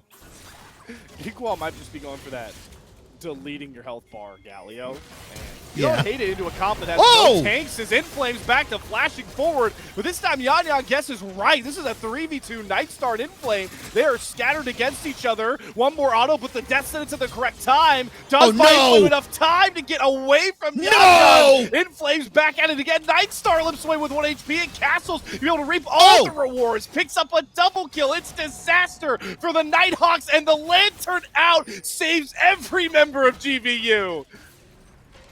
Oh my God, GVU happened to outplay that beautifully there. It looked absolutely disastrous for them. Nyan on the wraparound gank after Inflame Flash, but somehow, some way, everybody on GVU's side lived with a little help from Castle, and they actually end up picking up 2 kills here. Beautifully executed from GVU, and from top to bot right now, GVU's dominating Nova at the moment. I gotta see. I like to see if we can pull up the gold difference, because I just want to look at the junglers. Man, this is yep, that is nearly double the gold to Castle, who is had now. I will say it. I don't care. I know Caster Curse is the thing. I don't care how long I've been out of the game. 6 minutes in. This is 2 masterclass Xin Zhao games from Castle already. Yeah, and I mean, he might just take a 3rd one here if they don't force him off right now. And Nyan on this Gwen, very, very far from being that 3-item Gwen that we talk about that could take over these games. And I talked about, coming into this mid game, if you're 1,000 or 2,000 gold down, you're in a decent scenario for Nova, but you're 6.5 minutes in and you're already 2,000 gold down. I shudder to think what GVU is going to be able to do as the game goes further. Here is, do you see Nyan on that bottom side right now? Castle, nowhere to be seen at the moment. Oh, he's waiting in the wings. All right, round 2. Let's see if this gate goes better this time. 1 lantern to divide them all is all I have to say about that. Yeah, really good from Inflame, and it's kind of the safety that Jinx Thresh lane provides you right now. And Roxy, with that 1 kill, has been kind of leveraging some of these HP trades into Ariana, but it's just not enough. Not enough by this point. And remember, we reached how much time you do have to buy here for this new look Nova draft. It's what really is the pain point. At this point, like, Chibi, there is no reliable damage to be found anywhere except maybe topside is another death sentence is going to land here from Inflame. Nice. They're playing with the turret aggro pretty aggressively. Inflame, 1 more turret shot would have dropped him. Doesn't seem like Jinkall cares as he dives into 3 members, gets the taunt. Nightstar gets excited, and once again, the heroics around the turret proving potent for the Grandview University. But this time, it's actually Nova Nighthawks that do find a trade back. That's a big kill to get on the Nyan. Yeah, after kind of getting the shellacking in the jungle that he's been getting from Castle. That 1 kill, a little bit over-aggressive from Jinkall. I like the look. The triple taunt could have resulted in something a bit bigger, especially with Nightstar, like you said, getting up that kill, getting excited. We do see Magmore trading some plates here, so gold being traded across the map right now. Still a 2,000 gold lead for GVU, and Nyan level 5 to Castle's level 6. Top lane, we were talking about it being volatile. We were talking about it being potentially the lane to watch here right now. Relatively quiet, right? I mean, both of these guys haven't really been going in for any all-ins. No jungle attention has really gone that way. It's been very bottom lane and jungle focused for both of these teams, regardless of the champions that are being picked up. Which is really intriguing. It does feel like, you know, that's not what Nova's game plan wanted to be. Nyan has been pretty reactionary towards that side of the map. Part of that is Ariana doing a really good job keeping himself safe in the top side. Not really much of a gank threat.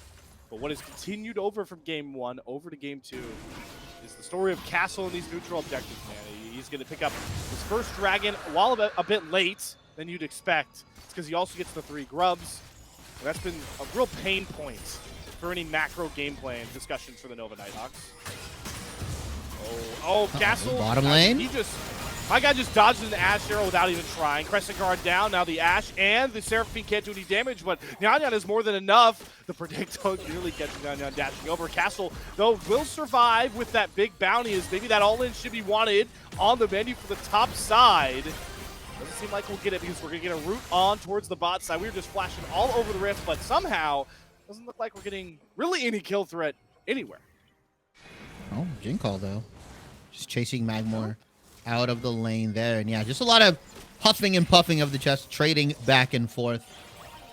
Flashing to that gold here, and Castle still has that really significant gold lead over Nyan at the moment. The Sundered Sky already built at the 10-minute mark. First legendary item on the board for GVU, and This guy's crazy, and he's still going to trade this kill out. He took turret aggro. He telegraphed the entire engage. It doesn't matter. Magmore is dragged down with him.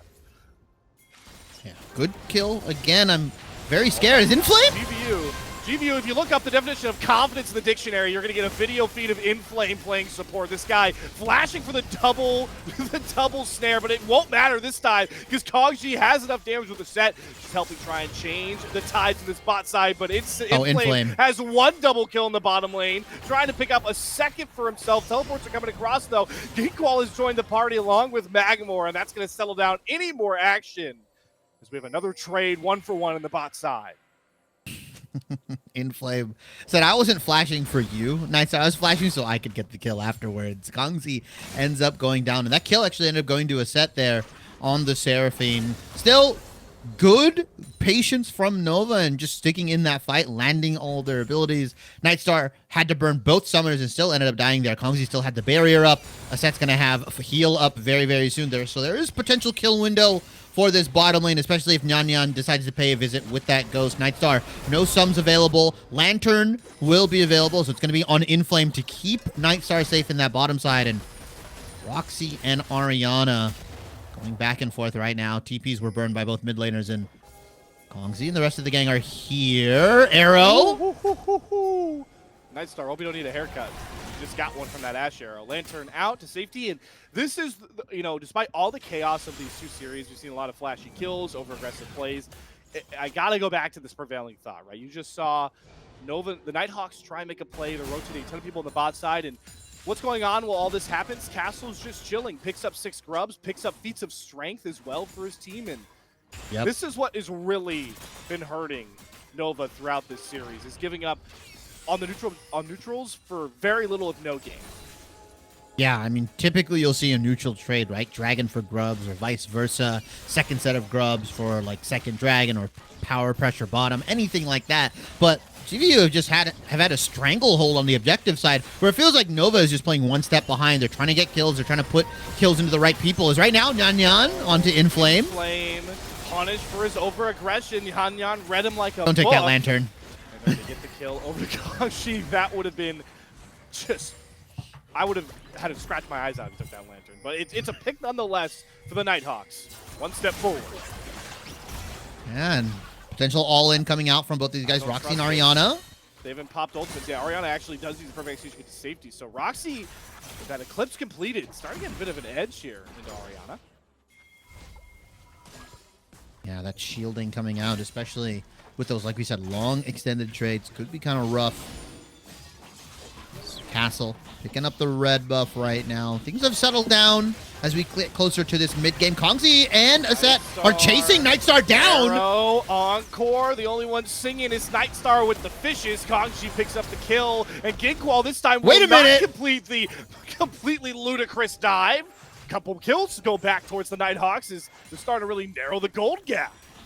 Yeah, 1,000 at the 13.5-minute mark. Now, GVU, they're in a pretty dominant position, right? 2,000 gold lead at the 6.5-minute mark.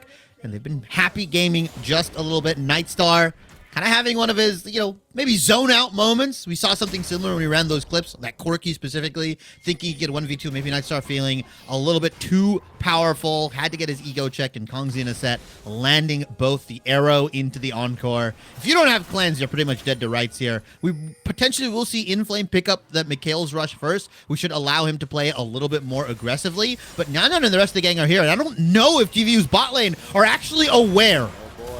It's just Flank City going on right here as Castle is flashing at the knockup onto Magmore. He can Roxy killed up by the time that Roxy comes over the Crescent Guard. Beautiful. Knocks Roxy out of the dash, and the taunt with the heroes is perfectly Castle synced together. The mid-jungle duo for GVU rescuing them at a bit of a dark time, and Inflame says, I want a piece of the pie. Gets the hook on to the Seraphine. A set drops next. That is 4 kills in the blink of an eye for Grandview.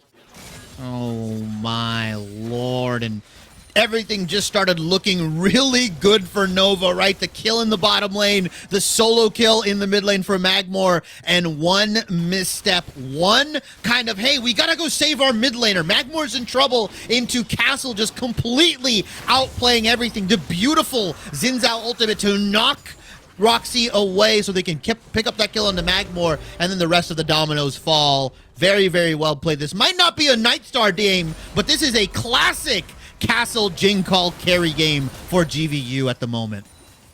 And again, the overarching thoughts for GVU really are going to be these Dark Horse contenders. You've hyped them up to be Shippy. You need to be a complete team. So seeing Castle have these big-time games now, knowing that you've always got a Nightstar carry for once in the back pocket, bodes well for the narratives building around this Grandview roster.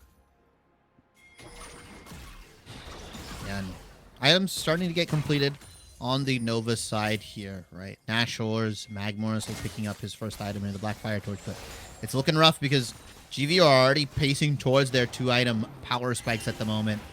And this Rift Herald, I don't even think Nova can really fight this earnestly, right? They've just got such a hole to climb out of at the moment, and Castle's charging forward. Moly. He hits an Encore and an Ash Arrow, and it doesn't matter because Ariana, dashing with the perfect execution, uses the Lantern from Inflame to get to safety. Cogs, you get a flash after him. Castle drops as well. There's 5 members of the Nighthawks here, and they're setting them down in pecking order. What a turn for Nova. They find 3 kills. Nightstar gets excited, dropping the turret, going for a 1v1, finds the first kill, flashes out of the Severing Bolt. Nightstar's going absolutely brazy on his path. He nearly finds a 2-kill outplay before he's silenced by Roxy. Oh, Nightstar coming in with a 1-for-1 in a 1v3 scenario just kind of encapsulates what this GVU team is possible of. The TP coming in from Magmore to match Jingle on the bottom side, and you took a look at that early fight. Ariana absolutely executed Nova Nighthawks here. This Akali is looking very deadly in some of these team fights. With no true tank and no real point-and-click CC, Ariana can start to run amok in some of these team fights if it ends up getting to those 5v5 points right now. And with 6 grubs in GVU's pocket, Ariana and the rest of the gang, if they win these team fights, they can start picking up tier 2 turrets, potentially pushing down into tier 3. Like, as later the game goes, these 6 grubs are going to give you so much in return right now. And Rift Herald picked up by Nova, though, so that's really good. They'll be able to drop that potentially towards this dragon that's going to spawn in about 2.5 minutes, saving that in the back pocket. Obviously, the basic play is to throw it down in the mid lane, gain mid prio, and force somebody from GVU to respond, and then you just move into the river with all your vision, right? We'll see if Nova can actually execute that, and if they're willing to do that, or if they're going to look for a giant gold influx after a big team fight win, because they're only down about 3,500 gold here, which isn't too terrible, but it can get very, very bad very quickly. Well, the most powerful member right now for the Nighthawks is Roxy. Seeing another trade into Ariana. Those 3 kills, the Eclipse gives so much dueling potential. So Roxy really needs to be a catalyst for the Nighthawks. You mentioned the gold lead isn't too bad. What's starting to worry here for Nova, for me, the map state, right? They've taken no turrets down, but at this point they've lost all their outer turrets, and it just makes even walking into your own jungle now, Shibby, for any of these neutrals, a lot more dangerous than ever before. Especially with Inflame kind of camping some of these bushes and looking for these hooks aggressively as well. The follow-up with Castle and Jinkall on the Xin Zhao and the Galio pretty much means you're dead to rights here. As maybe they're looking to overload this bottom side on Nova's side. Minute and a half prior to this dragon. Wards will spot pretty much everything out here. Castle, I really thought he was going to go in on that Winds Become Lightning, and Ariana undisturbed in that top side. No TP available, so they should send Roxy there to match and keep Magmor around this bottom side for this objective. We'll see if the lane assignments begin to change. I feel like Jinkall should be moving up and Ariana should be moving into mid. We'll see if that teleport discrepancy really does bite them. Because like you called out, first Chemtech Drake of the game is up about 50 seconds. That teleport won't be available. So we'll see Ariana swing down towards the mid lane. Grandview making it clear that these Drakes are a very big win con for them, and we're already seeing the power of those outer turrets dropping. I mean, this entire bot side jungle has gone completely dark for the Nighthawks. They can't walk in here. This turret's going to go completely down right now as they overload that bottom lane. Take that tier 2. TP's coming in. Oh, what? Roxy TP's too close. The top lines up perfectly. The big bad dogs are down for the Nova Nighthawk. What does the rest of this fight look like? They're trying to use another hook, but a great death sentence interrupts the Anya before the reset can come across. 2 kills already picked up for Grandview. How much more do they want to push their luck? Don't really have to. Turn your attention back towards Dragon, or maybe even looking for this tier 3 turret. Anything available for Grandview. As they find another great hook from Inflame. This guy is automatic on hook champions. Kanji goes down. The sap sends a set back to the fountain. 2 more kills for GVU, and they're looking to take it all. That's not Inflame. That's DJ Khaled, bro. On Thresh right now. Just hitting 3 in a row. Another one and another one. Unlimited. Unlimited as Inflame looking to get his AD carry out of dodge right now. Uh-oh, Jinkall might be in some trouble. Are we sure this guy's in trouble, or is this guy the trouble? Goes into the stasis, tries to use the hero's entrance, get right back to Inflame, but is going to be interrupted. Good snare coming across there from Magmor. So 1 kill back for the Nighthawks, but again, what is the real cost at the end of the battle? Yeah, I mean, you just lose your base, right? Bottom lane, tier 3 inhibitor goes down. Dragon as well gets traded. Ariana. Ooh, Asset's playing with fire right now. Has to be careful. This is a near 2 item Akali, and here's the hole that we talked about Nova being in, right? 21 minutes in, 6,000 gold, 6.5 we'll call it. GVU in the lead right now, and again, they can just kind of do whatever they want on the map. This dastardly duo of Xin Zhao and Galio can kind of move around as this kill squad and just punish everything that Nova wants to do here. Kongzi on this Ashe didn't even have a particularly bad game or laning phase per se, but just the rest of the map kind of crumbled, and GVU just showing why they're the MUC champions and showing why they're just a cut above some of these conferences. Looking to stamp home a 2-0 lead. Grab a top 16 appearance for them for the 4th time in 5 years. What a mark that would be for a program looking to solidify themselves as consistent CLOL championship threats. Maybe even looking for more here, the way we've talked about this roster. And so far through 2 games, they have come to play, are up to the task for maybe some of the lofty narratives that we as the community are starting to put onto Grandview's ledger. Yeah, and that Rift Herald gets popped, I think, not because it was meant to be, but just because the time ran out. And and we're going to see GVU hop onto that Otacon. Well, at least it's Castle on the Otacon at the moment. It's 22 minutes in, so Nova have lasted longer than game 1. So we are making improvements for sure here, but it's going to be a while before they can even think about getting back into this game. Nyan on 2 items right now, Nashor's and Riftmaker. Roxy as well. I mean, some of these guys are really, really strong at the moment, but GVU, I think their team fighting is just going to completely outweigh them as you see the colossal gold differences coming out from both the jungle and the AD carry position. Nightstar and Castle absolutely dominating their counterparts at the moment.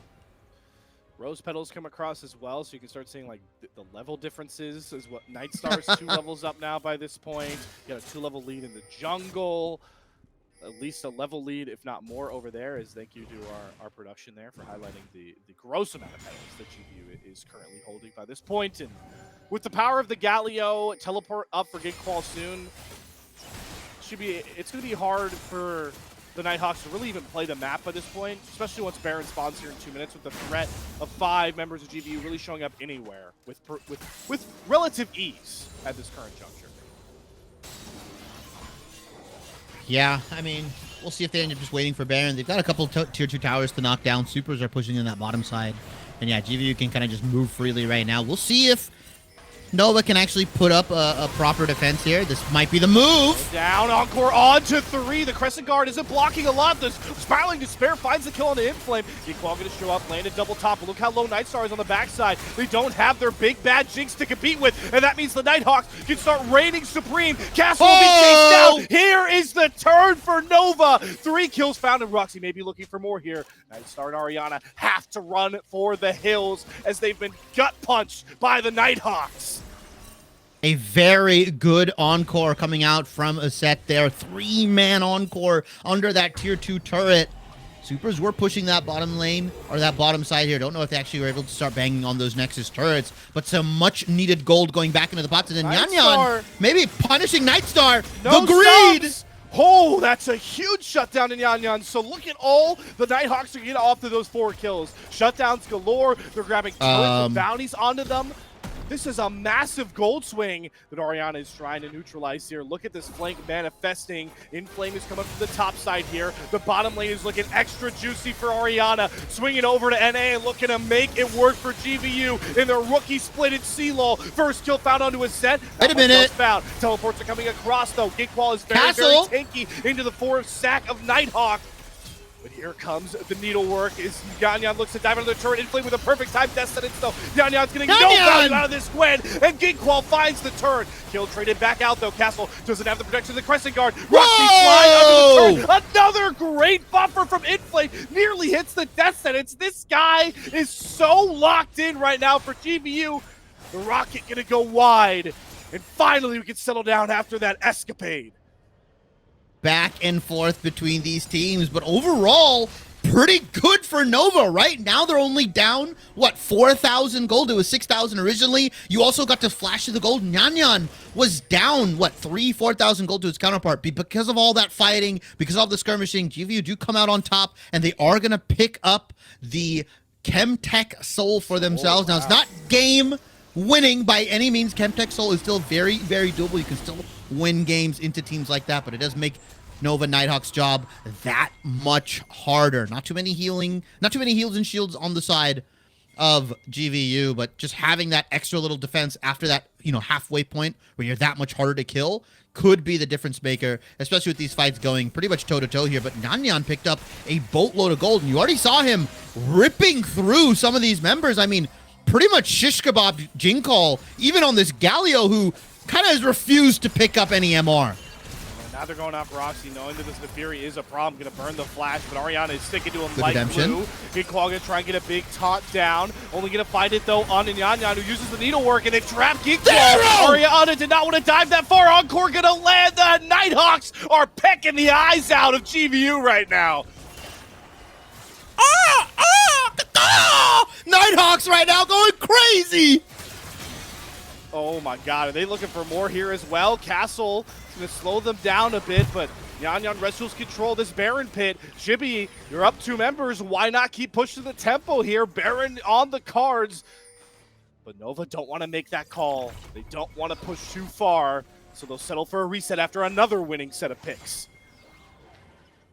Nova keeping this game close right now. 2,000 gold, maybe even less than that, separates these 2 teams at the moment, and we're past that 25-minute mark. We're getting into the late game, Slayer, and Nyan's at 3 items. Mid lane's at 3 items. Top lane is cresting towards it very, very soon. And this non-Kongzi comp that Nova have drafted for themselves has put them in the closest match against GVU they've had, and could be rearing up for a 1-1 series score here. GVU still have control of the map. They still got Chemtech Soul Summoners for Nightstar. The flash is down, but Cleanse crucially available. So these massive encores that a set has been hitting might not be as effective right now. We'll see if they can actually do something. Ariana, though, on this Akali hasn't been as effective as I thought they would be, right? I mean, pretty squishy team comp coming out from Nova, but just has not been able to find the tried and true Akali combos that we're so used to seeing from some of these high-level Akalis we have, both in CLOL and just on the national level. Yeah, we're seeing the shortcomings, too, of this Galio into two very lethal melee damage-dealing champions. But overall, I'm glad that in this game, too, we are seeing the real reason why Nova had such big believers. I know we had 40% of viewers thinking they'd pull out the game one win. We've had people coming in saying even though they think GVU are going to take the series, that Nova need to be, keep an eye on them, bring them respect. And we've seen some disrespectful engages a couple of times in this game from GVU, and Nova showing that they are not some just pushovers in this game too. The question is, can you make that sort of highlight from game 2 a reality in the series by bringing home this game? Because anybody can win this one by this point, and GVU might knowing it, are looking to push the tempo with Baron. Well, GVU, this is looking pretty interesting. This might be a throw Baron right now. Mikhails does get used. Slayer, they've got to back off. Yeah, Castle, he's getting jumped on. Good death sentence, and they got Roxy popped. It's Inflame again. That stops the Nighthawks. Ariana on the flank here as Castle gets very low, but in goes Geekwall. Blasts them home with the Stormbringer, and with the snap of the fingers, Grandview level this game too and silence any doubts that they're here to dominate. Oh, man, that Baron was all a bait. It was just to corral the Nova Nighthawks into the waiting arms of Ariana. The flank coming in, like you said, along with Jin Call. Beautiful, beautiful execution from GVU. And that should seal the deal on any sort of comeback that the Nova Nighthawks had intended for this game to happen. I gotta make sure that Inflame continues to get credit here, because in some of these narrow fights, he always just comes up with a clutch flay onto the Neferia of the Gwen, gets a death sentence, buys those couple of seconds away from those multi-man, snips of the scissors, all the Glizzy's dogs running crazy. If Inflame doesn't find those windows, these fights look a lot messier, and we are in a whole different game. Inflame is on a different level right now in the CLOL Championships. Yeah, first the Nautilus, now the Thresh here, just putting on a masterclass performance from the support role here, and kind of has almost made the game about himself, right? As the Ash Arrow does miss. Nyan is in with the Gwen. Look at all the space Nightstar's buying on his own. He's standing up to all 5 members oh of my Northern God! Virginia Community College, and he's mauling them! Nightstar, that is ridiculous for the Quadra! Oh my lord, Nightstar coming in, the one-man army. That is Mr. Mark Gonzalez, and that's going to put the stamp on Game 2 between the Nova Nighthawks and the Grandview Viking Slayer. Ooh, that was a roller coaster, but the emergency brake was pulled by Nightstar there, showing why so many people are talking about this guy as a potential future superstar 80 carry and a developmental. Glad he got to show it on 2 Jinx games. Now, that one may have gotten murky, but you called it when the pressure was turned up by the Nighthawks. GVU stopped messing around, and this game ended like that. Yeah, 2 big team fights from GVU there. Nightstar, as I was saying, right, I was like, oh, Inflame made the game about himself, and I said, wait, no. Nightstar said, I'm the star.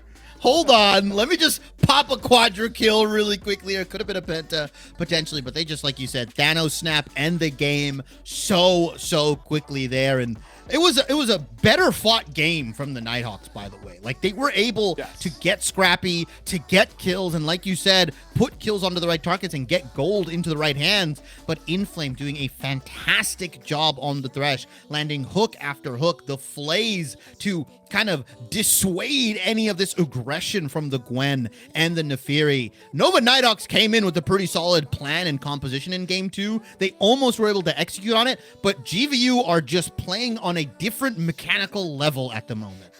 Yeah, and they continue to have such supreme map control as well. that we are now through 2 games, and there has been 1 Rift Herald secured by Nyan and all of the Nighthawks by this point. Everything else, 2 games of 6 Grubs, 2 games of 4 straight Dragons. We got an Opticon now. We didn't even need an Opticon and Baron in game 1, but we got him in game 2. When you dominate those neutrals, especially in the game of League of Legends we know now, with how many neutrals you have to play for, it's such a recipe to success. And I think that, got to give you more credit to Castle and just how GVU, you talk about them playing at a higher level. For me, it's just been macroly at just such a higher level in these 2 games. And it's a really hard thing for teams to overcome if you're the Nighthawks, especially now looking down the barrel of an 0-2 deficit. Yeah, looking tough for the Nova Nighthawks. Their wings might get clipped here in we'll call it top 24 of CLOL. Right. Still really good for that program, but GVU have much greater heights to achieve, and they've got their eyes set on something much more important than the Nova Nighthawks right now. Very well played from them. I mean, they're up 2-0 Slayer.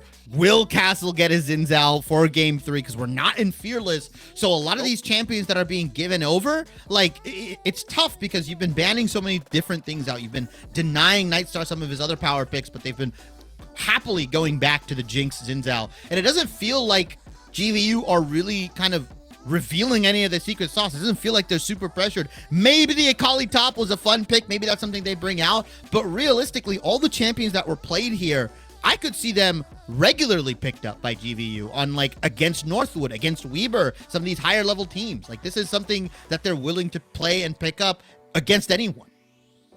Against anyone, and right now it is working for them against one of the most fun road stories with the Nova Nighthawks, but their road may be coming to a very quick end here. They are down 0-2 to Grandview. We're going to take another short break on the other side, see what they can cook up for potentially their final draft of the collegiate season. We'll see you guys on the other side.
Welcome everybody back to Salty Runback here. Our continued coverage of the CLOL Championships 2025 continues on at blistering pace right here for GVU, as they are one game away from a return to the top 16 of the CLOL Championships. We already have draft going, so let's hop on into things with Nova taking the blue side again off the loss. Shibby, we expecting any sort of ban changes yet? I mean, definitely not from GVU, right? Ezreal, Sivir, Lulu, same 3 bans. Yeah, I don't, like I said, GVU don't need to change their bans unless they're absolutely forced to. The Ambessa being removed from Ariana, the Jinx finally being taken away here, as well as Corki not going to GVU's hands at the moment. So we'll see what Nova is going to be willing to be one here. Last time they did the Gwen, and then they got the Nefiri handed to them. I don't know if I want to see this because the Xin is still up. What's stopping GVU from just going like Xin Lucian or like Xin Zeri, like another hyper carry for Castle, or sorry, Nightstar here? But I would just suspect that it would just be like a Xin Zhao. Yeah, there's the Zeri. That's a classic Nightstar champion. Dude, I'm on it today. I'm in GVU's walls. I'm in GVU's walls at the moment.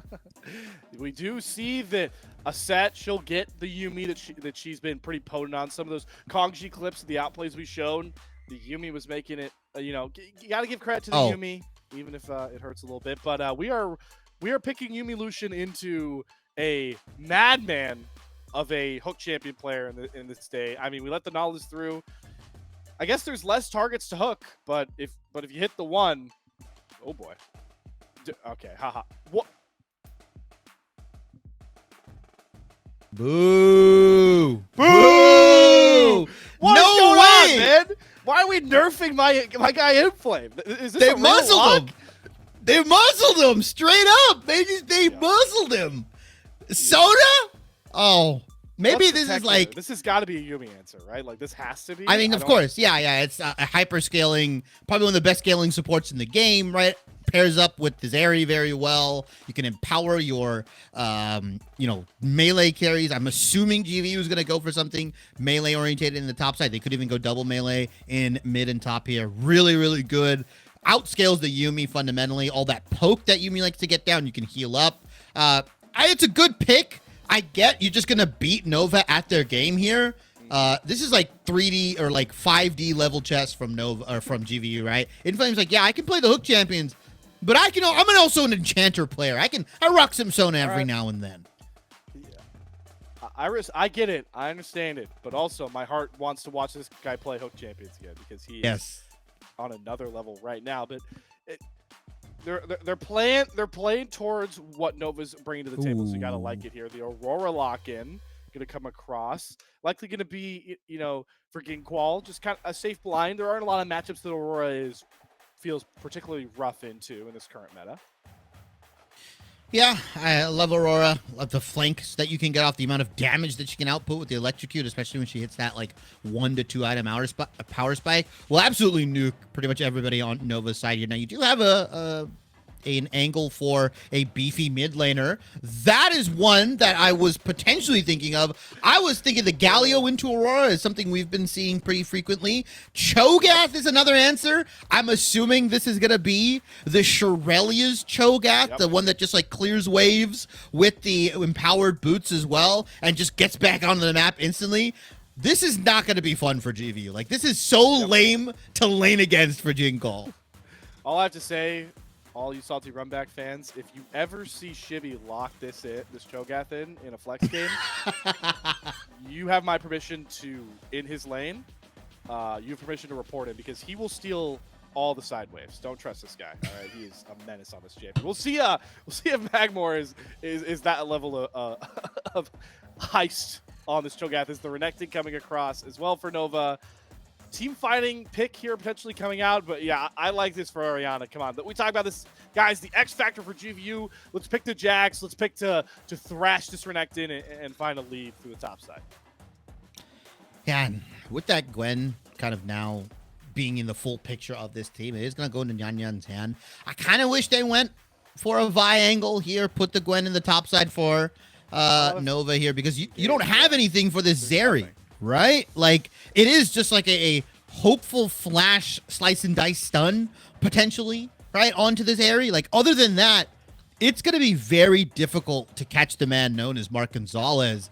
I mean, it's going to be tough for Nova. You do have like these beefy frontliners in the Cho'Gath, in the Renekton, but there is literally nothing stopping Zeri from just kiting back in that ultimate, jet set radioing everywhere across the map. Like, it is really tough for Nova. They're relatively short ranged, and they're playing into Zeri, Sona, as well as the Aurora flanks coming in. Very auto attack based heavy characters, right? The Jax is going to get a ton of value. Like, GVU once again, Dreyer has done a fantastic job on the draft. Nova pretty much putting the baby oil on and saying, hey, let's get weird or get out. All right. This is why I love Shibby, the casting of Shibby, man. Sometimes, like, the amount of times I've been taken out of my train of thought by the man, the myth is wondrous by this point. I think before the baby oil comment, you made some amazing points. Also, you know, speaking to like the lack of crowd control though, right? Is like, I think the side lane threat is so prevalent now. When we talk about GVU, how well they played the map, like, if you don't have a reliable lockdown like a Vi or Sejuani would, how are you ever punishing Ariana on side lanes by this point, or Ginqual on this Aurora, right? Those are two champions in the side lane so well. You were hoping to use Shurelya's run at somebody. You mentioned like the flash stun. I feel like the Nighthawks have put themselves in a box. They put themselves in a cage, thrown the key to somebody else, and then locked themselves in the very first game of this draft. So it's going to be pretty hard for them to play unless we have a Kongji masterclass on the Lucian with the Yumi from a set that she's made work so well in so many other series wins. Yeah, I like that you kind of put that analogy in of like, oh, they put themselves in a box and they kind of have to mechanically outplay themselves out of it, right? There's a lot of onus on them landing a lot of these skill shots, even getting the Renekton flanks on, because obviously, if we're aware that Nova's only form of engage, really point and click stun, is a flash slice and dice stun from Renekton, surely GVU are well aware of that, right? And they've got the Xin ready to go, and Castle has been beautiful on these crescent sweeps to completely just block out any sort of damage and any sort of champions that are coming in, and Nightstar is surely going to be acutely aware. You saw how confident he's willing to play, how mechanically intensive some of the champions that he's willing to pilot on some of these guys, and just really outplay the rest of the team. If he believes he's better, if he feels like he's in a dominant position, he's going to exert his will onto the enemy team as much as possible, and it's going to be very, very hard to stop him as a AD carry player when he's playing that confident. He's playing so little threats, and the way GVU's been playing is so confident. As much as the Nighthawk comeback from Game 2 was very fun to see them like narrow the gold lead, kind of get to the item break points of the stealing threats. The reality for me is I don't think that game gets to that point if GVU aren't overconfident, almost like to a disrespectful level of degree, diving under somebody's turret or somebody's big place. So, it is hard not to already start theory crafting what a Weaver matchup looks like for GVU and this kind of glitter-filled road that Shibby has pointed through as the dark horses of GVU. If they can stay this polished and this succinct as a squad going forward, it's hard not to like this team to be top 8 or higher. Top 8 or threading for higher in this season. Yeah, I mean, they've got a relatively interesting bracket if they end up taking the series 3-0, right? We talked about their matchup into Weaver coming in. Weaver, the West 2 seed. Very classic rivalry, MEC versus West, has been going on for a couple of years, partly fueled by me, but also fueled by a lot of the players here. I think it's really fun watching those two conferences go at it. And then after that, the winner of that series, be it Weaver or GVU, will most likely, I say most likely, end up facing off against Northwood, who does have to face off against Maryville University in that upper bracket match. The loser of that goes down, and for some miraculous reason, if Maryville end up in that lower bracket matchup, I mean, you can just kiss your chances, but goodbye if you're any other team, right? It's tough. But most likely we'll have to face Northwood, and then they get past that, and then there's a plethora of godlike teams coming in into those later matches, whether it's Winthrop, Ole Miss, UST, whoever's going to be knocked down into that lower bracket amongst these guys. And yeah, it's a tough road ahead of them, but like you said, very glitter-filled, and it starts with this win. It starts with potentially Nova initiating the reverse sweep, or Grandview playing like the team that we had hyped them up for all this year, right? Because I think prior to CLOL Nationals, especially with how good Nightstar looked in the previous OQs, them being not just one series, literally potentially one game away from qualifying to the NACL, right? We had very high hopes for GVU. We put them in these upper groups. They faced off against ISU, and ISU 3-0, quite frankly, absolutely dominated them and shut down one of GVU's biggest carries within Nightstar. So for GVU, it's about maybe meeting some of those expectations and exceeding some of the stuff we had for them, and kind of, showing us who they really were and showing us why the pieces on this team can strive for greater heights. And for anybody, who missed the pre-show and wants a bit of extra context on why we're putting Grandview on this pedestal, we can bring up like the as we get to the speculate the history graphic, like historically, where has GVU been with some of these finishes, right? Where has GVU? What is the pushing the ceiling point for GVU? Because I think the history of GVU here, like we are at the ceiling, right? The ceiling is winning the MEC and getting top 16. We are about to hit that ceiling, Chibi. We are asking the question of this roster and this collegiate program to push that ceiling. And is this the year where they're not just back on top, but creating a new top, a new level for them? Yeah, right? Like pushing the barrier, like you mentioned, kind of breaking that glass ceiling. Like, oh, you're first in MEC. That's cool, right? Big fish, small pond scenario. Obviously making top 16 in CLOL, where I believe they actually took down ISU in their round one matchup, right? Which has kind of brought that rivalry kind of into fruition here, back and forth between these two teams. Yeah, we are asking a lot from GVU. But I think rightfully so, because some of their players are playing some of the best League of Legends they've had in a long while. Last year, they were very well challenged by Purdue Northwest. It was very, very interesting, the trifecta of teams we had there. They get second place in MEC, maybe like stirs a fire within some of these guys. Maybe they thought they could coast on by in the MEC. They win every year. They won 3 years back to back to back. They come back, reclaim their title. And I just feel like this is a different team, right? This is a different GVU. And like we said, the expectations might be a little too high for them, but I think rightfully so. I think these guys can push the ceiling, like you mentioned, can achieve more than what they've set out to do in years past here. Break into top 16, break into top 12 potentially, right? Take down Weber and really look to push the boundaries of what programs in conferences, not the North, not the South, right? Not the NECC can do, because those are, seen as the best 3 conferences within CLOL very consistently year over year. And that's why it would be, even more impressive for a program like GVU to break through that proverbial top 16 ceiling. I think one of the harder ceilings in CLOL to ever break through. There are a ton of programs that are known as perennial top 16 programs.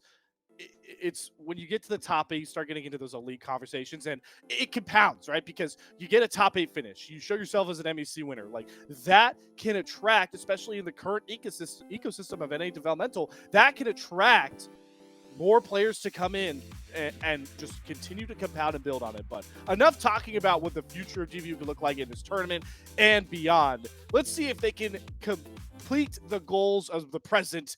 We're live for the 3rd time tonight as Grandview looks to crown themselves top 16 once more by knocking down Nova with a 3-0 sweep. Yeah, and it's interesting because Nova's story, right? Coming in NJAAC champions here and really going undefeated in that conference off the back of Kongzi and the boys here, obviously Magmore and Nanyan and the guys, as well as Estet. And coming in as a relatively unknown school, relatively disrespected region, this new format that CLOL has allowed for these bottom 16 teams to kind of face off against each other. We get a little bit more CLOL action for these guys taking that win and moving on to the round 2 and having to face those, the MEC champions, right? The number 1 team in the MEC is a tough order for them. And this is a team and a conference that are looking to push the boundaries of what they can do. Maybe both these teams looking to push the boundaries of what is a level 1 jungle start is Castle early on having to burn the flash to Magmore, looking for the unraveled earth there. So one thing that we haven't been able to say really yet in this series, Castle knocked out of his tempo early on his 3rd game in a row of Xin Zhao. Yeah, 3 games of Xin Zhao, team player through and through, right? Love that you know, Nova were able to burn that flash from him pretty early. They're going to know where he's going to start relatively because those wards that they got down. It's the first time Nova's been dropping those wards deep into the enemy jungle, so blue buff now warded. There's some pings going down, potentially a split map situation, but both these junglers starting on the top side, potentially meeting in that bottom lane here. And Kongzi with that Yuumi in tow, looking to maybe put some pressure onto Nightstar and Sona. And kind of this theory that I've held for a pretty long time, ever since, you know, Zeri was kind of introduced into the meta, is that if you pick Zeri, as Magmar is just putting the screws onto Jinkall right now, is that you pretty much give up dragon control if you're the Zeri team, right? Like, you just trade dragon or trade grubs for dragon, you wait until you hit your power spike, and then you team fight later on around the third, potentially fourth dragon here. So the Nighthawks, who have been giving up all the objectives, let's call it, or the domination, objective control from GVU, may actually falter here because of this Zeri being picked up. And again, back to the themes of this series so far, we're kind of just waiting on Nyan and Nova to be able to find those simple trades, trading grubs for dragons. It has not been a factor in this series just yet, and no better time than with the original last game Castle of the series up here. Saw this happen before, Goodbye. though, to Nyan. Castle chasing him down, and just like game 2, Castle perfectly predicts the clear and gets first blood for himself into Nyan's Gwen. Yeah, top side clear into just an invade on the red here. Nyan, unfortunately, no wards on those river entrances. Magmor could not get a ward down for his jungler. So unfortunately, Nyan does pay. Loses his whole bot side as well. Nyan pretty much effectively homeless at the moment. And this bottom lane does get forced out. I mean, Kongzi and Aset have to leave because if they stay, especially with how low Kongzi was, there is a potential dive threat coming in from Castle right now as Roxy and Ariana playing the game of chicken in the top lane. Health bars are fictional things, right, for these guys. Yeah, Ariana just looking to grab as many grass stacks as possible. Just constantly diving in, confident every time grass is up that it's going to be a positive trade, so really starting to get as tanky as possible. Nyan is homeless. Mid lane is open. Getting Qual, maybe creating a bit of an opening, and we'll shut the door with a dash back there. So keep in mind, Nyan trying to make this mid play the entire time, got Scuttle Crab, but is about to go 3 camps down as Castle is just free farming his own bot side jungle that he didn't have to touch for a while because of his 3-quadrant lead. Yeah, and you know, there maybe is a play for Nyan to try to play for these Raptors or these Krugs that are coming up, staying on the map and trying to trade something that, because of this reset, he's going to opt in for their Gromp here, and we'll see if Castle ends up resetting. Has not back, picked up that kill. Surely has Tunneler available, but instead is just going to look to completely full clear again, maybe looking for a reset after that top side clear, and then potentially invading Nyan again. With that kill lead and camp lead, Castle can kind of just start kind of forcing himself into the jungle as Kongzi and Aset look for a cheeky roam onto Jinkall, who is completely fine, by the way, on the Aurora. I mean, Aurora's just such a slippery champion to deal with, and it's another sort of failed play for Nova that is going to cost them residual gold across the map here. Like, oh my god, it's down 2 plates from Nightstar and Inflame. That's a ton of gold. They've caught all these waves, forced some waves under turret. Ariana's CS lead's continuing to build as he hops it over and over again. It's the small things that are going to just build up as time goes on and compound into bigger issues for Nova in this one. You don't typically see that. Lucian into Zeri. The Zeri having 2 plates up and the CS lead. Typically it's the other way around.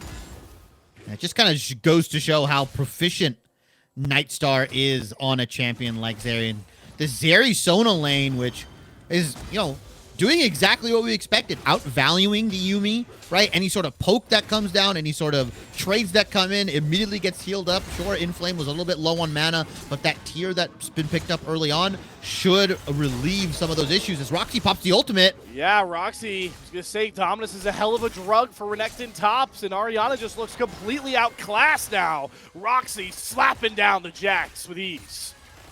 Yeah, Ariana ran out of mana, couldn't get anything more done here. Ran out of spells and abilities to use, and believe Castle's going to get pushed off these grubs. Maybe not. There is a wave to catch here, so despite the kill going over into Roxy's favor for Nova, GVU have amassed themselves a 1.5k gold lead, and that's just simply off the mechanical differences in both CS and turret plates coming out from GVU. As Kongzi's looking to trade, I don't know if he wins that. Toss down. Nightstar gonna wait that out. Here comes the barrier. The heal used as well. Both summoners off the Yuumi for a set. Nightstar feels relatively comfortable. Still has health and mana advantage. Kongji trying to find that opening with this very potent Lucian in lane. Still not getting Nightstar Company to budge. Yeah, and heal is still available for Inflame, so there's still a lot of juice left to be squeezed right now as Kongzi dashing in, and one more trade like that and he's dead right now, and Aseb is full health. It's going to be really tough, like you said. Oh my god! Kongji's a crazy man. Flash barrier forward. All that to get the Inflame heal out, and Nightstar says, I'll serve you one better. Kongji down, right on cue. Castle drops Yan again. And with the blink of an eye, feats of warfare secured for Grandview as the lead compounds. We'll see if Roxy can try and get something back here. No dominance available for this Renekton. Castle has Ariana close by. That's going to force the Croc back again. And unfortunately, the only thing Kongzi can do is take notes from Nightstar as he's being the dominant bottom laner for 3 games in a row now, right? We'll say game 1, Kongzi was doing pretty good on the Lucian Milio, and then that triple kill came in, and Nightstar just took over the game. Game 2, beautiful performance once again, like you said. Absolutely aura-checking Nova in that last fight, 1v4, as Roxy's going to pop the ultimate. Ultimate chicken for our top laners. Ariana doesn't have a lot of mana. Not enough for that counter-strike. You got to think he goes in for the killer blow. He's going to wait out the dominance. A lot of fury stacked up, though, for Roxy. Slice and dice. Got some hell of a nice kill there. Another solo bolo for Roxy on this Renekton. Pretty rough. Ariana, we bigged him up a little bit, right? It was like, oh, he's coming in from Ultra Liga. Has looked fantastic. Has been getting absolutely trounced in the 1v1. Still pretty solid CS lead for themselves as Magmore's down here. Whoa, the flash forward gets the knockup. Inflame is mincemeat for this Cho'Gath. Magmar trying to dive to see if he can get the actual Devour off, but still positive plays for Nova across the map. They've evened up the kill count. They're going to grab themselves a free dragon. This game's still got pretty narrow margins. And the flash from Magmore saying, I need to guarantee at least one of these kills here. I really thought Nightstar was going to go down, unfortunately. Does live for Nova as Roxy doing really good. Castle in this bottom side, looking to just 1v2 Kongzi in a set. I don't know if you win that, friend. All right, there's the Crescent Guard going back in with Nightstar there. Flash Soda ultimate gonna whip, and Kongji gets a huge shutdown injection of gold. Gets the mana back as well, but Inflame gonna buffer the heal just enough now. Yan in the area. First roam though goes to Ginkwall. See if he can just explode the Gwen's health bar. Does it with ease. Knockup comes across from Magmore, but doesn't have the connection with Kongji. Doesn't have that Cho'Gath ultimate as well, so a lot of the kill threat goes away. And GV were able to wrestle back themselves a trade kill. It's not done though. Bottom lane. Nightstar smelling blood in the water. Not a lot of ultimates, if any, available for this little skirmish. Kongji, low range, trying to play around it. Gets the knockup though from Magmore. Gets the kill. Kongji's revenge coming across here, but it's a turn here for Ginkwall. Flashes forward to find the first kill, and now Ascent has nobody to hop to for safety. He's going to try and herald under this turret, but it's not going to be enough to the might of Ginkwall, who levels the fight, giving the advantage to GVU with a double kill. Call prancing on the corpses of Nova. A little too aggressive. Yeah, they get the kill on Nightstar, but they just did not respect Aurora as we get a flash of the gold here. A big influx of gold going into Call's pockets puts him very far ahead of Magmore, as well as, once again, the jungle matchup. Castle into Nyan has been Castle favored 3 times in a row. Has opted in for the Titanic Hydra this time around. No Sundered Sky. Maybe looking for a little bit more skirmishing power. The auto reset you can get really puts the screw, especially into such a short-range composition from the Nova Nighthawks. Castle saying, hey, Ariana, I know you've been struggling. Let me help you out, buddy. Yep. Roxy, though, pops the dominance, clears out the wave, so just a bit of a hover. And for all the bottom lane discussion we were having here should be about, Nightstar kind of taking over the game 2 match with the carries. Kongji now, 3 kills, has the Essence Reaper, looking to shut me up with his calling to the face of Nightstar. Inflame Set that crescendo, but holding onto it. Both bottom laners hold their ultimates as we flash back towards the top side. Nope, we're going back bot side. The camera doesn't know where to look with all this action between GVU and the Nova Nighthawks as they look to pick off Oh! Silence, shut down. Kongji gets himself another big influx of gold. 4-2-0 on Kongzi at the moment. Like you said, Essence Reaver in hand. Yuntal is available. Nightstar says, you know what? Let me pay it back. Oh, there's the crescendo. Kongji gets stunned up. Nightstar finds the kill. Gets one back here for GVU, but Nyan is close by. Pops the ghost. Magmar looking to hunt down. Has the feast available. Looking to serve up Sona on the menu, but gets the knock-up on the Nightstar. Doesn't even need to bite down onto him because Nyan gets the kill on his own. Teleport coming across there. The unraveled earth doesn't time up, so Ginkwall does get a window. Doesn't get buffered, but Inflame should be soon to go down. One more snip with the scissors. There's the kill for Nyan, but the between worlds levels this into Ginkwall's world. Double kill, making it triple as Ascent tries to scrabble back towards her turret, but it's only a matter of time. Your fate has been sealed by Ginkwall. One more auto to do it. It's the delayed triple for the GVU mid laner. 6, 1, and 2. Beautiful TP coming in from Jinkall to effectively save that play. Nova, for every punch they throw, they get hit with a haymaker back from GVU there, and that is surmounted in a 4,000 gold lead for GVU at the 13-minute mark. As scrappy as this game is, GVU are just coming out on top. And I wonder if we could flash the gold, how much of the 4,000 gold lead is in the mid lane. Oh, yeah, that's 2.5 of it is purely in the mid lane matchup right now. This Shirelia's Cho'Gath looking like Shibi's Shirelia's Cho'Gath and Flex. All right. You had to get that in there. Fair enough. You took too many of my cannon minions, man. I told you I wouldn't forget. Yeah. Magmore, maybe looking to steal some waves here as he is, like you said, down bad. He's maybe looking to steal Nightstar.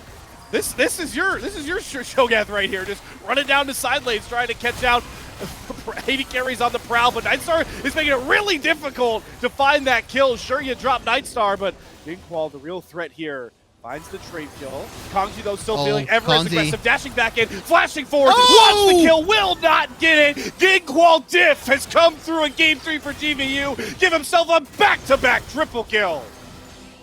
Oh my god, how many more kills can you give Jinkall? This guy is stuffed right now. 9, 1, and 2 on the Aurora here. We did see a top lane kill coming out from Nyan and Roxy onto Ariana. 0-3 on this Jax. But I will say, I don't think the Gwen and Renekton combined power of these two can stand against Jinkall's Aurora at the moment. Magi's has been picked up for Jinkall, absolutely feeling himself. Doesn't feel like he's in any danger at all. Oh, no. And I'm sure that a Zanya's is not far away. Jinkall still has his flash. We'll see how much of a punish it could be picking up that kill, but Nightstar himself feeling left out from the MVP conversations, wants his action of multi-kills as he just melts Kongji and Asset with ease. Yeah, runs them down, and we're 15 minutes into the game, and you're 6,000 gold down for the Nova Nighthawks. We've seen them in similar situations before. Game 2, they were down 4,000 gold, early on, and they were able to almost bring it back here. GVU was happy gaming a little bit, but Castle, once again, just invading Nyan, and this guy just has not had any room to breathe, Slayer. He might just have a gray screen to have to sit in silence and think about it because Castle wants the kill here. There's the crescendo down. Castle and Inflame are so very deep, though, and the heal and shield from the Yuumi is enough to protect them. It's Inflame actually having to flash out there, so shades of Game 2 once more. Shibby, GVU, a bit disrespectful pushing for kills against the Nighthawks. This time around, Jinkall's 9-1 in the top side, pushing tier 2, as well as the rest of the team pushing that tier 2 in the bottom side. Both of these are going to go down relatively quickly. Nightstar!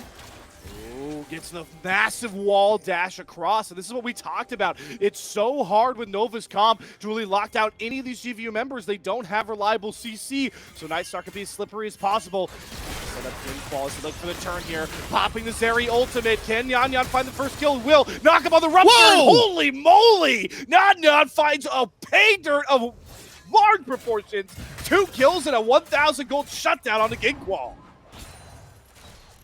It's a lot of gold going into the Gwen's pocket. This is the one thing you probably don't want to do as GVU is, like you said, yeah, tons of gold, 7,000 now in the pocket, and Magmor is not done. He's still got Beast if he wants to try and chow down on Inflame.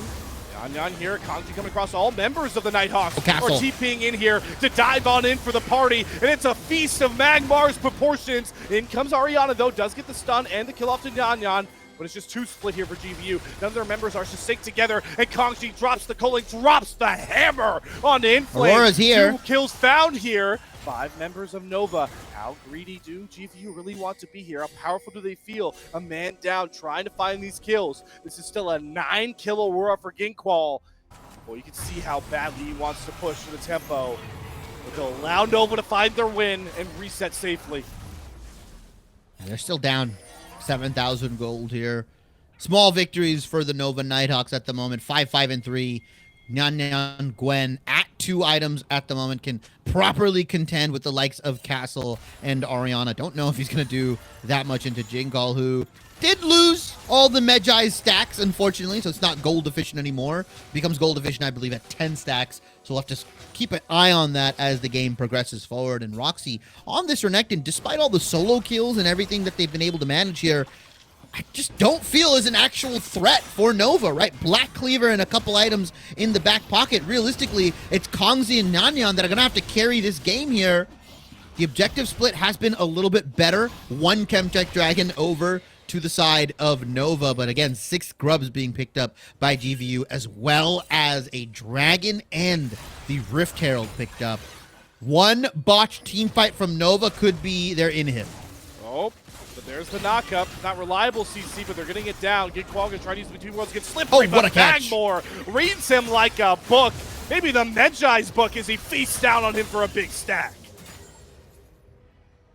Ooh, beautiful predict from Magmor there to knock Jinkall out of the hop here. 9-3-2, slowly but surely giving more and more kills away, but they're going to look for another play. Nova are TPing top Slayer. Yeah, they're TPing everywhere GVU's trying to fight right now. Magmor, all gas, no breaks right now on the Cho'Gath, is going to, at the very least, shut down Grandview's angle onto Roxy. Does pop the Dominus, but we'll have time for that to come back up, as there's not really too much to play for on the map unless Nova overstay their welcome. Magmor getting picked up by Castle. Nightstar and Ariana complete the flank, and down goes the big bad Cho'Gath. A really greedy pathing from Magmor there. The rest of the team pretty much backed out. Kongzi and Aset have gone to mid lane. Roxy had already popped the Dominus, like you mentioned. I mean, you just have to back out there and take what you can get. You burn the TP, sure, but you don't want to give that kill over. Whew, Jinkall. Narrowly there to stop that recall coming in. And despite all the positive plays and the way the kill score looks 16-18 for Nova, it's still a 6,000 gold lead for GVU, and they're still very dominant on this map and can move how they please here. Dragon's coming up in about 10 seconds. Surely they'll pick that up with no contest. The 1 dragon being picked up by Nova is actually huge because it delays that soul that GVU have been pretty adamant on getting in games 1 and game 2, and it allows them to delay the game that much longer, right? And it won't be another 10 minutes before Soul is even being threatened. And again, it's Ocean Soul, which isn't the worst thing in the world. They're going to look for a play onto Ariana. Yep, gonna ward hop over the wall, but Nyan follows as it goes. Will not let Ariana out of his sight. And it's gonna be another freeze down. Nope. Just gonna be a slice and dice this time as a kill comes from Nyan, but as we always talked about, how much do these pick plays cost Nova on the cross map? Castle's gonna ride it in. Oh. Castle, let's see. Driver's Oh, he's going. Good use. Nice. Gets a second turret, hops back in.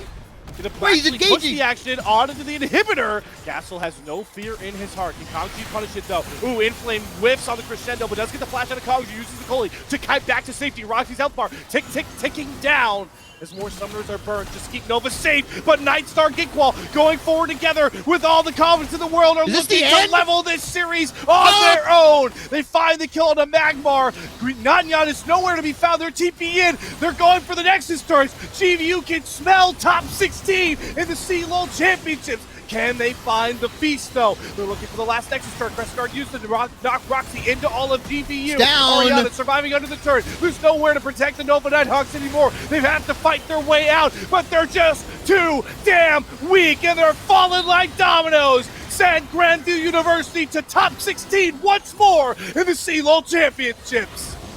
Congratulations to GVU, a 3-0 victory against the Nova Nighthawks, who get their wings clipped short. They make top 24 for the first time in program history, but have to match up against the juggernaut of the MEC conference here. Very well played from GVU.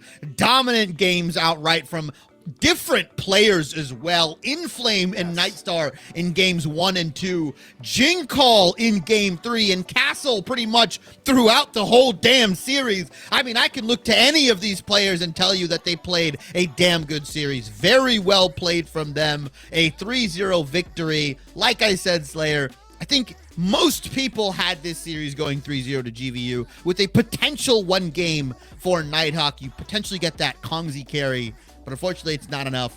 Kongzi coin is down, Slayer. I would recommend to sell at the moment. Yes, you know, and we gotta look at the damage numbers here at the end.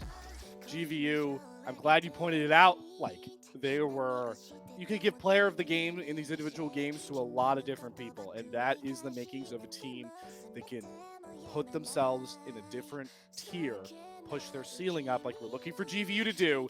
This is the best mark since the Cold Throws last year, a couple of years prior, when they won the MEC and they got top 16 in CLOL. This is the GVU ceiling. Now we're going to start having discussions with the new crew that can push that ceiling. But before we close things out, I do want to talk about the flip side here for the Nova Nighthawks, because as they are exiting the CLOL championships, this was an amazing run from a program and a conference that you talked about nobody knew, and now guys like Kongji and the rest of this roster, they put themselves on the map here in collegiate, and I think that is the important thing to take away, the sentiment to bring off of this magical journey that Northern Virginia Community College has had in the CLOL championships. Yeah, I mean, we talk about GVU, who has built their legacy or built what their expectations are from 2021 onwards. This is Nova's 2021. Right? This is where it starts in 2025. A top, 24 appearance coming out from the NJAACE, becoming the champions there, going flawless, right? Not dropping a single series and coming in, like you said, and like we've said always, like pretty consistently, a disrespected region, a region that's looked at as not too highly, with this new format where they're allowed to kind of showcase what they're capable of, and kind of allow for them to get these building blocks and these stepping stones for this program. I mean, we could be seeing a world in the next couple of years where these guys are, like you said, consistent dark horses, contenders. I'm very interested to see what they're capable of come into the next couple of years, as long as the CLOL format changes. I mean, they beat Stony Brook 3-1. It was a really good series between them. I feel like this GVU series, game 2 is relatively competitive. They had the right idea coming into game 1 and 3. Like, they tried different stuff. They tried what they thought would work, and they had the right ideas. It's just GVU, like we said, playing on a different mechanical level, and just like you said, on a macro level, which kind of showed why there are levels to this game.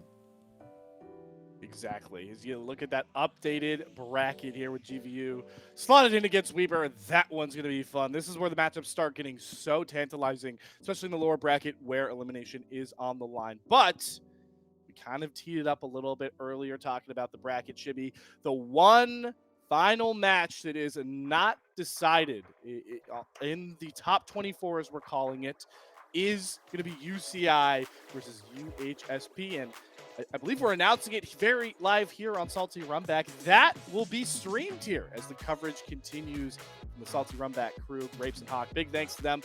That will be when you see Salty Runback go live next Wednesday, 8 p.m. Eastern, 5 p.m. Pacific. And we've got an awesome crew coming in for you to cast that one as we try and round out.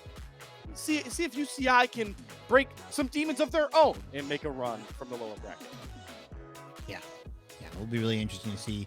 I'm cheering for the U-Tactics. They're my boys. I'm a bit of a homer. I got to watch them play, and they're pretty fun. They're a pretty fun team. They're really, really good at team fighting, which is really interesting. It's always kind of fun to see a team like that because League of Legends eventually devolves into team fighting. Like you said, we've got two teams, UC Irvine coming off a downswing, a close 5-game series, and the Tactics coming in on the upswing after winning their round 1 matchup.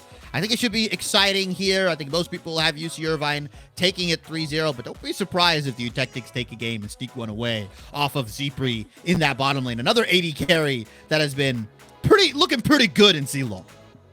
Gotta love the future 80 carry position in NA, especially after we just gotta watch Nightstar as one of those prevailing gems in collegiate. You know where to go though on Wednesday. It's next time we'll be live on Salty Runback. Big shout out to Grapes and Hawk for allowing myself and Chibi to get on here and talk about miniature glizzies. Baby oil was mentioned, but we completed a cast nonetheless, guys. That's going to close out our evening. But make sure to stay logged to Salty Runback, especially Grapes, since he's done such an amazing job covering collegiate to see how the rest of CLOL Championships 2025 round out. But for now, take care, and we'll see you when you see you.